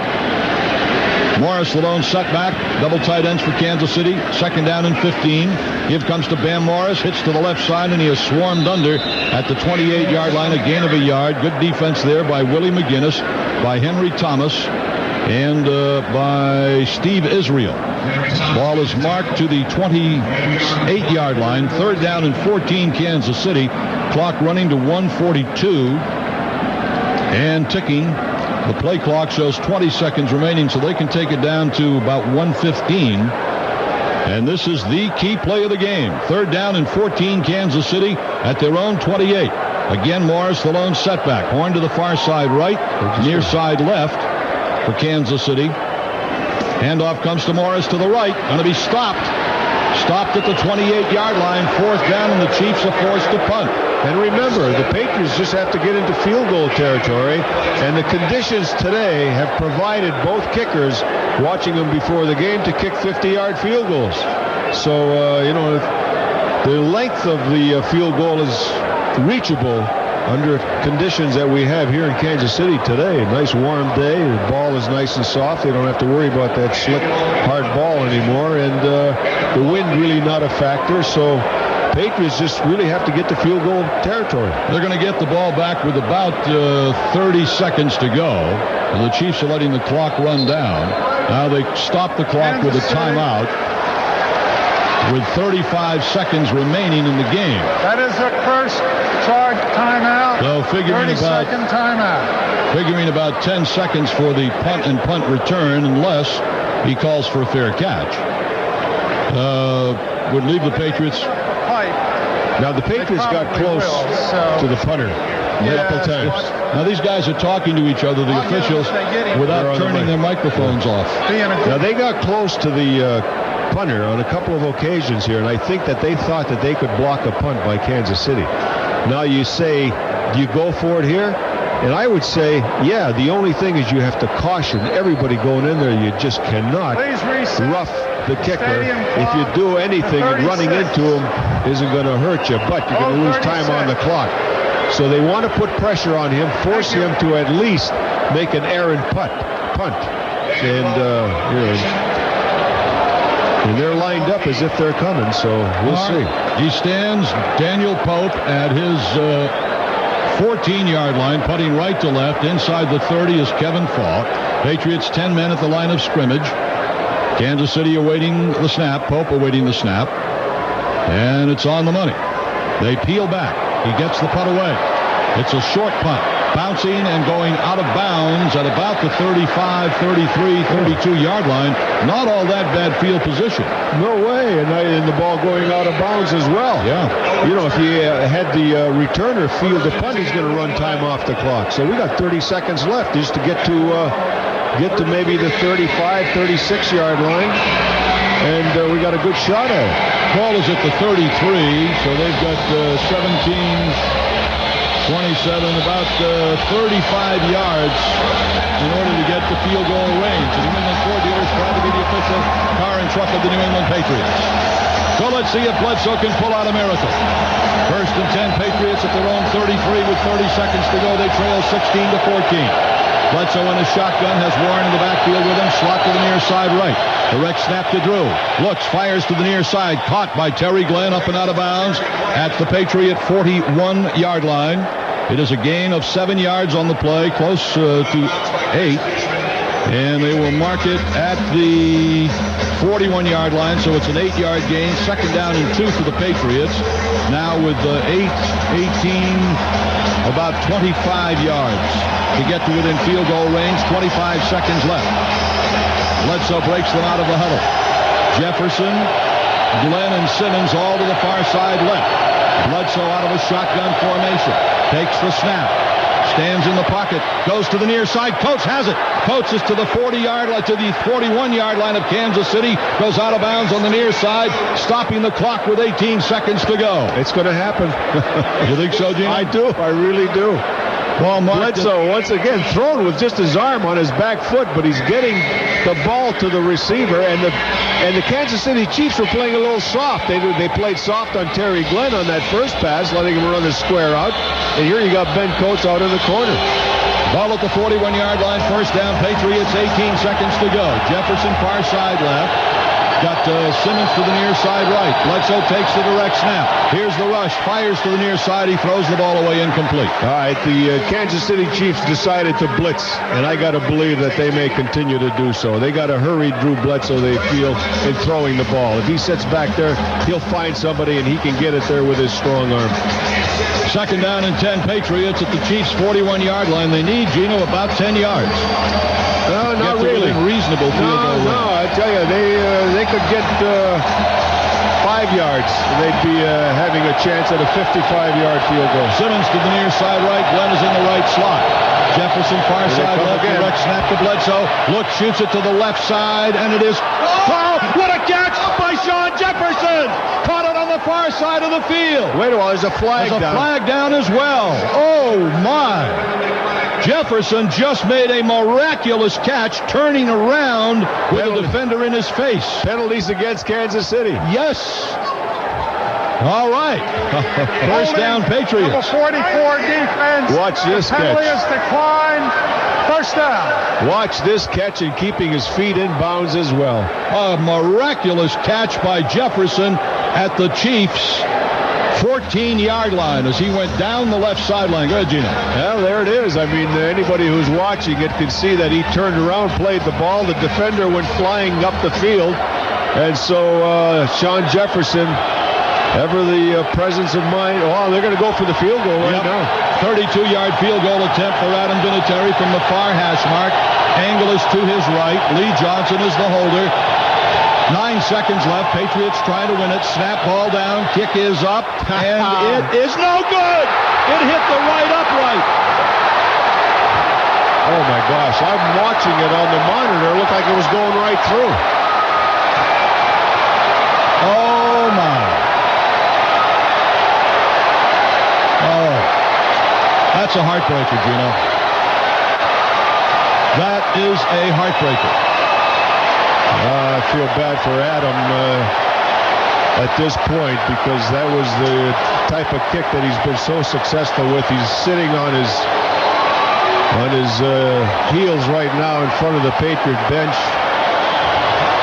Players coming over to try to console him, but he's very, very disappointed in missing that kick. Missed one earlier from 49 yards, I believe, and just unfortunate that it happened, but Adam Vinatieri with a chance to win it for the Patriots, down 16-14, and the Kansas City Chiefs now just sit on the clock and the ball game's over. Oh my! The Patriots were driven down the field on another phenomenal performance by Bledsoe with the pressure on. No timeouts remaining. They had the ball, took over with 30 seconds left. Drew got them down to the Kansas City, what was it, the 14-yard line. And the 32-yard field goal attempt to try to win it with 9 seconds left by Vinatieri appeared to be looking good, but it hit the right upright and kicked out. So the ball does not bounce the Patriots' way on this day. Bledsoe throws 2 touchdown passes, 49 yards to Glenn, 8 yards to Jefferson. Put them in a position to win, and the right upright cost them what would have been a marvelous victory here in Kansas City against a very good, tough defensive team in one of the toughest places in the NFL to win on the road. But especially after the way the Kansas City Chiefs started to dominate in the second half, to still have a chance to come back and grab this game at the end was there for the asking. And surprise, surprise, Adam Vinatieri missing a field goal like that, which I can tell you is rare for him. Well, that's going to take care of it. With the final score, Kansas City 16, the Patriots 14. That is it from Arrowhead Stadium. For Gino Cappelletti, Mark Capello, Dick Tarpey, Dave Beckwith, Dennis Knudsen, and Dennis Ramsey. This is Gil Santos reminding you that next Sunday afternoon, the Patriots host the Miami Dolphins at Foxborough. Gino and I will wrap up this game, and we'll hear the Pete Carroll press conference coming up next on the New England Ford Dealers postgame show on the WBCN Patriots Rock Radio Network. This game now draws to a close. The tingling excitement of untold thrills await New England visit to the wonderland of pro football. This New England Patriots broadcast has been brought to you by Data General, AT&T Wireless, the Iron Workers District Council of New England, your friendly New England Dodge dealers, Bell Atlantic Small Business, Cybex International, the leader in human performance systems, Sealy Mattresses, the New England Jeep dealers, Cablevision, delivering the sports coverage you crave, the Eastern New England Volvo dealers, PictureTel, and New England Ford, the official car and truck of the Patriots. Stay tuned for the WBCN New England Ford postgame show coming up next on the WBCN Patriots Rock Radio Network. WJAE Westford, Portland, WJJB Brunswick. Red Sox in Cleveland tonight. Join Joe and Jerry at 7:30. The Big Jab. New England Patriots football all season on 1440 and 900. Next Sunday, join us for Game 6 with Miami. Now, let's go around the NFL for a few hours, and then at 7:30 tonight, it's nail-biting time. Join us for Game 4 in the playoffs with the Red Sox and Indians here on Sports Radio WJAB.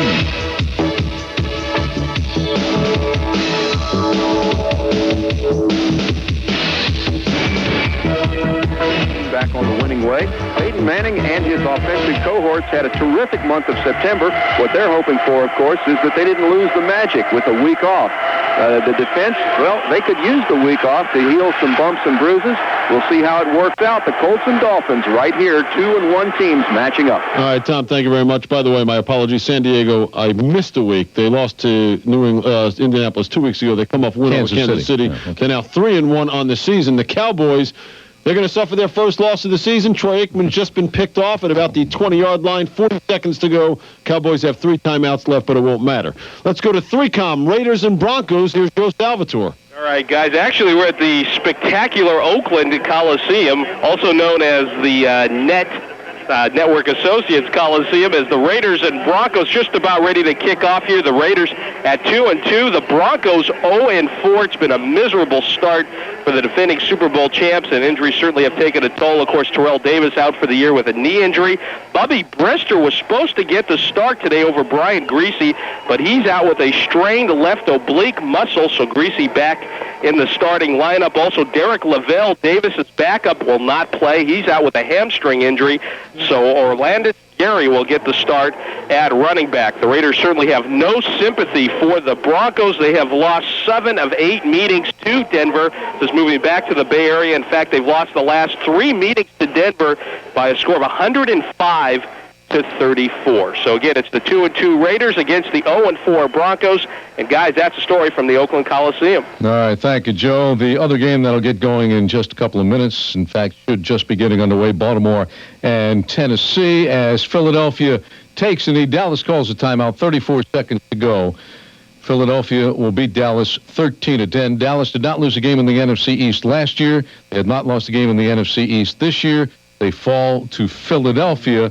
And unless I'm wrong, and I think I've looked at every team that is playing today and that is idle, Washington, Seattle, Carolina, all have a loss. The only undefeated team left, the St. Louis Rams. Yeah, that is accurate. That's the way this day will come to an end with the St. Louis Rams, the only unbeaten team in the National Football League. And the Philadelphia Eagles get their first offensive touchdown in 18 quarters with about 3 minutes to go in this football game. Dallas outscored 13-0 down the stretch after Philadelphia failed to get into Dallas territory the entire first half. Well, 2 minutes to go at the Metrodome. Chicago with the ball and a 9-point lead over the Minnesota Vikings. The Bears up 24-15. Let's run through the finals. Buffalo over Pittsburgh, 24-21. Cleveland in the final seconds falls. Cincinnati gets an Achilles Smith. The Carl Pickens touchdown with 5 seconds to go. Bengals win at 18-17. San Diego doubles up Detroit 20-10. Kansas City hangs on against New England 16-14. Atlanta gets its first win of the season at New Orleans 20-17. Stick around. We'll keep you up to date on what's going on around the NFL. We'll also bring in our analyst, Bill Paquette. You're listening to Around the NFL with Bob Berger and Bruce Murray. Sports Radio WJAB with a new morning show. Wake up with us weekday morning 6 to 10 in the man's room. The Big Jam. Weekend golf tips presented by Chrysler Plymouth New England. Want to know what's new? At Chrysler Plymouth New England, we'll show you. Here's touring pro Brad Faxon. The most important advice that can be given about practice other than to do it is to make it as similar as possible to the real thing. That is actual play. Create realistic situations at the practice area by always aiming at a specific target. Practicing without a target is nothing more than exercise. Also, alternate hitting different clubs frequently, just as you would in a round of golf. Practicing the way you play is not only more fun, it's far more effective. The best money managers know that timing is everything, and this is your opportunity from your Chrysler and Plymouth dealer. Right now, there are outstanding values on every new 2000 Plymouth car and minivan, like $500 cash allowance, or qualified buyers can get short-term 1.9% APR on a new Voyager, or there's a specially equipped Breeze with $1,000 cash allowance, or get an introductory cash allowance on the new Neon. See your Chrysler and Plymouth dealer today. If you want to know what's new, we'll show you. Playing music is like playing sports. It takes practice and determination.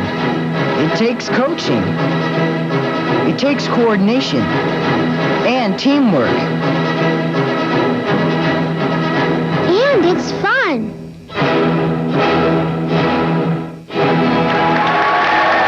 Come play at www.playmusic.org. This message brought to you by the American Symphony Orchestra League.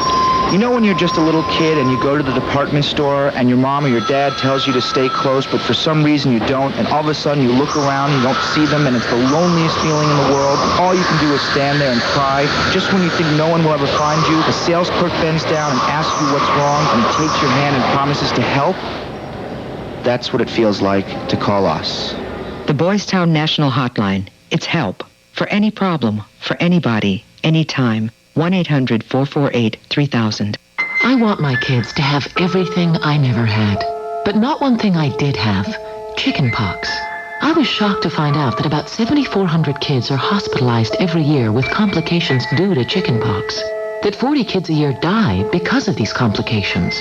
Now, I know that 40 children a year isn't a large number, but I wouldn't want one of those kids to be mine. Would you? Chickenpox affects about 3 million kids a year. Ask your doctor how to help protect your child. Brought to you by the Merck Vaccine Division. Jay Mariotti. I think anytime we can get a play right, let's get it right. If you've got to use a television camera to get a call right, why not? I urge the people in baseball to consider replay. Why the heck not? What is the big deal? Don't stick to the rules. Everybody's into sticking to rules when it comes to getting something right or not. Get it right, and that's what we're all trying to do here to make things fair in the game. Sports Talk with Big Jab's Jay Mariotti. Weekdays from 10 to noon before Romy on Sports Radio WJAB 1440. WJAB 1440, The Big Jabs. The Eagles pull off a shocker. Hello, everyone. I'm Trey Bender, and here's what's happening. Philadelphia beats Dallas 13-10 at Veterans Stadium. Doug Peterson, a game-winning 28-yard touchdown pass to Charles Johnson. Troy Aikman intercepted in the final moments as the Eagles run out the clock.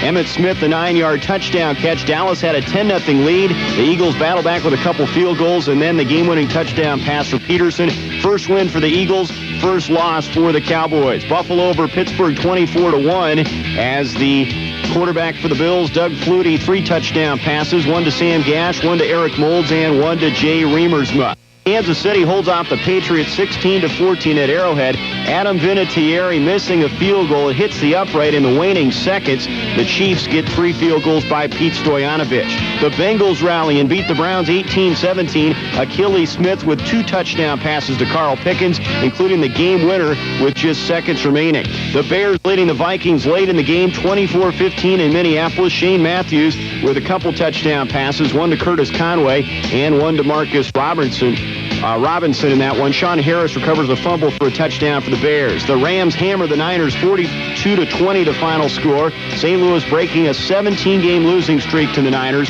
4 touchdown passes for Kurt Warner to Isaac Bruce. Also a 97-yard kickoff return for a touchdown by Tony Horn. San Diego over Detroit 20-10. Darrell Lewis a 43-yard return of a fumble for a touchdown. John Carney with a couple field goals. Falcons beat the Saints 20-17. Morton Anderson with the kick that puts them in front to stay. 4 games underway in the afternoon. No score first quarter. Miami at Indianapolis, Denver at Oakland, Baltimore at Tennessee, Giants at Arizona. That's the latest one-on-one sports flash. I'm Trey Bender.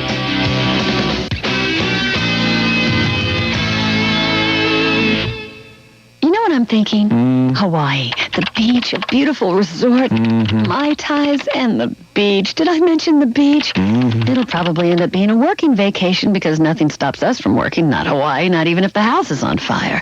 Robert, the house is on fire, and I think we should plan a trip to Hawaii. We just did. Making travel plans on the internet is now fast and easy with Travelscape.com. Travelscape.com is your direct route to the lowest discounted airfares and hotel rates. No memberships, no enrollments, no hassles. Just click and browse, and the world is at your fingertips 24 hours a day. It's done? That's it? It's that easy. Across the nation, Travelscape.com can take you there for less, and Travelscape.com guarantees you the lowest hotel rate available, or we pay the difference. No bidding, no auctions, just the guaranteed lowest rates in over 80 cities nationwide. You save money and time every time. That's not a lot of money. In fact, we can afford to take my mother, too. Travelscape.com. Point, click, travel, and save.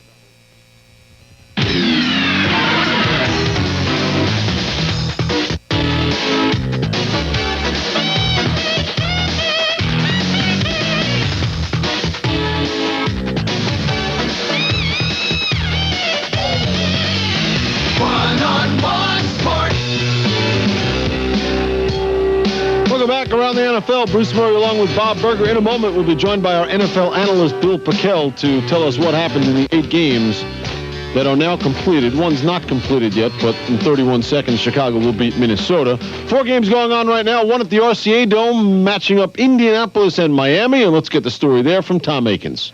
And Indianapolis has drawn first blood. Colts on top 3-0, courtesy of a 41-yard field goal by Mike Vanderjagt. The key play in the offensive drive, a Peyton Manning to Marvin Harrison pass, about a 20-yard gain on the pass, and an absolute highlight film type catch.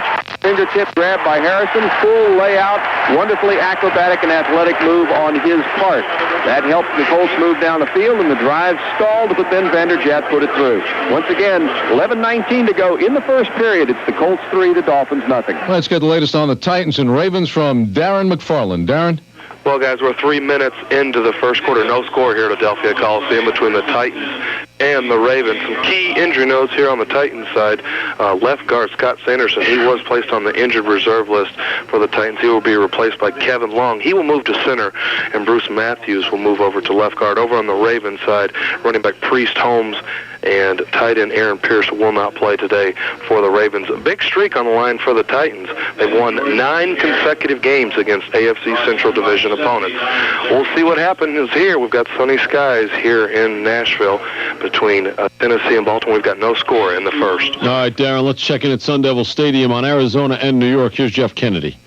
Well, about 5 minutes remaining in the first quarter here at Sun Devil Stadium, and we are scoreless. Neither team able to do much with their first possession. The Giants did convert on 3 of 4 third-down situations. The fourth one, Kerry Collins scrambling for about 3 yards, which stalled the drive. They kick it over to the Cardinals, and the Cardinals, with a couple 4 first downs before, they had to give it back to the Giants. Giants right now facing third and about 3 from their own 30-yard line. And again, 4 minutes and 34 seconds remaining in the first quarter at Sun Devil. Giants and Cardinals are scoreless. All right, thank you, Jeff. Let's go to the Metrodome, where it's going to be too little, too late for the Minnesota Vikings. Let's not go there. Let's just keep it and tell you that Minnesota Vikings have just scored a touchdown. They kicked the extra point. It is 24-22. Bears on top, and only 2 seconds to go, so Minnesota's going to run out of time. Yeah, the Bears will win. They'll move to 3-2. The Vikings will lose, and the Minnesota Vikings will be 2-3. To the Coliseum for the Raiders and Broncos, here's Joe Salvatore. All right, guys, we're at the 8-minute mark of the first quarter. No score between the Raiders and the Broncos. Denver getting the ball for the second time this afternoon. Of course, Bubby Brister was supposed to get the start in place of Brian Griese today, but Brister cannot go. He has a strained left oblique muscle, so Brian Griese is back at quarterback. He did complete 1 pass in that first series to Ed McCaffrey for 5 yards. The Raiders, meanwhile, got the ball down to the 25, but then Rich Gannon was sacked by Alfred Williams, and that pretty much put the Raiders out of any type of field position. They just punted the ball back to Denver, and they will have it for the second time today, 1st and 10 at their own 33, as there is no score with 8:58 left in the opening quarter. All right, thank you, Joe. And Bill Pickel will join us in a moment. We'll also tell you that the Minnesota Vikings kicking off now to the Chicago Bears, 24-22. Bears on top, 2 seconds to go in that game. Earlier today, though, in Buffalo, the Bills beat the Pittsburgh Steelers 24-21. And joining us now, Bills linebacker John Holacek. John, good to have you with us. Congratulations on the win. Thank you. A little tighter than you would have expected based on the way Pittsburgh had played offensively the last couple of weeks? Well, yeah, I mean, we didn't play great defensively. It was a short week, and we actually appeared tired. We let them in the game the whole time. We stopped the run early, and they really couldn't run on us, and you just let them draw and screen us, and they kind of kept us on our heels and kept us off balance a little bit on defense. Well, how tough is it to go up against Cordell Stewart? His numbers today were good. He did have 1 interception, which for him this season is pretty good, but is he a tough guy to corral? Yeah, he didn't really get out too much today, but he scrambles and he found some open receivers, buying time for himself. And he's a tough quarterback to face because you got to deal with so much. He's got a strong arm and he's very mobile. But we did enough to get the W today. Well, you did a great job shutting down their running game, holding Jerome Bettis to just 24 yards on 13 carries, and still Cordell Stewart had a pretty good day. Was that just because of what you said before, that maybe it just wasn't the greatest of efforts by this defense today? Without a doubt, we were a little bit slow, and we felt like we should shut them down even more. But they had some good play calls, and we were kind kind of back on our heels today against the pass, and it was definitely a short week, and we were still kind of, I think, feeling the Miami game a little bit today. So it was a hot, humid game Monday night, and then we come back in a 6 days rest or 5 days, however you want to look at it, and I think it affected us a little bit, but. It's W to W. It's an ugly one, but we'll take it. Well, you take it 24-21 to go to 4-1. John, thanks for being with us. Congratulations. No problem. Thank you. Bills linebacker John Holosek. He had 6 tackles today as the Bills hang on against the Pittsburgh Steelers. A 3-point win. Yeah, and joining us now to talk about everything else that went on earlier today, our NFL analyst Bill Pickel. Hello, Bill. How's it going, guys? I'll tell you what, I'd rather win ugly as Buffalo did than lose ugly as Dallas did. Well, your pick to win the to represent the NFC in the Super Bowl, of course, was the Dallas Cowboys, and I'm just wondering if they should be allowed to represent the NFC after embarrassing themselves today against what I think is really the worst team in football. You've got an argument for them being the worst team in football, but what Dallas did was play the first half and just, I guess, check their coach for the second because they could not get anything going. And they just let Philadelphia hang around until they wound up losing the football game. And they should be embarrassed, man. They had things going their way in the first half, and then, again, they did not play in the second half at all. Yeah, we actually got reports that during this game, while people were watching it, thousands went blind. So you could. It was that bad. It was a painful experience. It certainly was. It wasn't a painful experience in St. Louis for the Rams. 42-20 over San Francisco. We'll just throw out 2 words, Kurt Warner. I'll tell you what, Kurt Warner.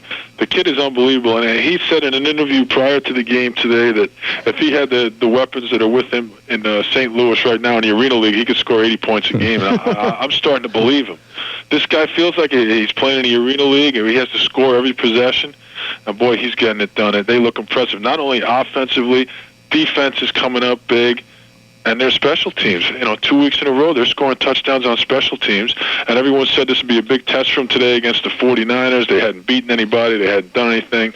Well, they put it on the 49ers pretty good today. And I understand Steve Young wasn't there, but I'll tell you what, Steve Young doesn't play defense. Well, I'll tell you, the mark of good teams, Bill, is those that can not only beat good teams, but also be ready the next week when maybe the team's not as good. They've got games coming up in Atlanta and at Cleveland. And if they play as well as they played the first 4 weeks of the season, this is going to be a 6-0 football team. And when you look at how that division is shaking out, with San Francisco having 2 losses, Atlanta and New Orleans, Atlanta has a ton of losses. New Orleans has 3 losses. Carolina's not a very good football team. I mean, the St. Louis Rams could have that division wrapped up by the 10th week of the season.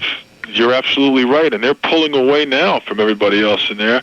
And this is a team that's excited about playing. They're looking forward to it. All they said all week was, hey, bring on the 49ers. We're looking forward to playing them. This is a team with an awful lot of confidence, and that's playing good football. They don't make a whole lot of mistakes, and I'll tell you what, offense, defense, and special teams, they're playing good team football. Dick Vermeil's finally got it going on in St. Louis. Well, I'll tell you one thing they do have on offense, in addition to Warner, is great skill position people. They even don't get much out of Marshall Faulk today, who got banged up. But on the outside, they've got strong, fast, tall, wide receivers who are having a field day, especially early on against those DBs of San Francisco. I'll tell you what, Isaac Bruce has been reborn. Here's a guy, whether he's healthy or I don't know what the situation is there, but this is a resurgence for him. He's coming up big. He looks like he's having an awful lot of fun out there, which is easy to do when you're winning football games and winning them going away. But again, San Francisco tried to come back and cut the lead down and make it close. And St. Louis responded time in and time out and came back with big scores. Yeah, they just made big play after big play. What? They've got some offensive weapons there. Again, you're talking about Marshall Faulk wasn't really a factor running the football today, but their receivers, they're moving the ball around, and this is an explosive football team right now. I'll tell you, Marshall Faulk really hasn't been a main factor for this football team so far in the first 4 weeks of the season. He's done a nice job catching the ball out of the backfield, but hasn't been really an overpowering rusher. Not that he ever has been in his career, but I think they certainly expect more out of him than they've gotten so far, and they're still unbeaten. Yeah, well, that's the thing, though. People have to game plan it. Marshall Faulk is a running back in this league that you have got to account for, and you better bring your defensive package to stop the run. Unfortunately for St. Louis right now, they're having so much success throwing the football. They come out slinging it. They're gunning and running it. I'll tell you what, if it's not broke, why try and fix it? It's working for them right now, and I'd keep everything status quo. Only an undefeated team in the NFL, the St. Louis Rams at 4-0. Unbelievable. Hard for you to say that, isn't it? It is unbelievable. I couldn't say it. Talking with our NFL analyst, Bill Piquel. Bill, it's all over at the Metrodome. Chicago beats Minnesota 24-22. It's not even really that close. Randall Cunningham today intercepted 3 times. Could have been 5 or 6 times. He had to throw the ball 47 times today. How much of it now, the struggles on offense for Minnesota, are we looking at a problem in scheme and they're not doing what they did last year? Even though today Randy Moss, 8 passes for 123 yards. Or is it just bad execution? Randall Cunningham just not completing the passes this year that he was completing last year. You know, it's so hard to say that. You know, here we are talking about a football team. We're saying that they're not successful. They're averaging over 360 yards a game offense. What they're not doing is converting in the red zone. Going down today, 5 field goals.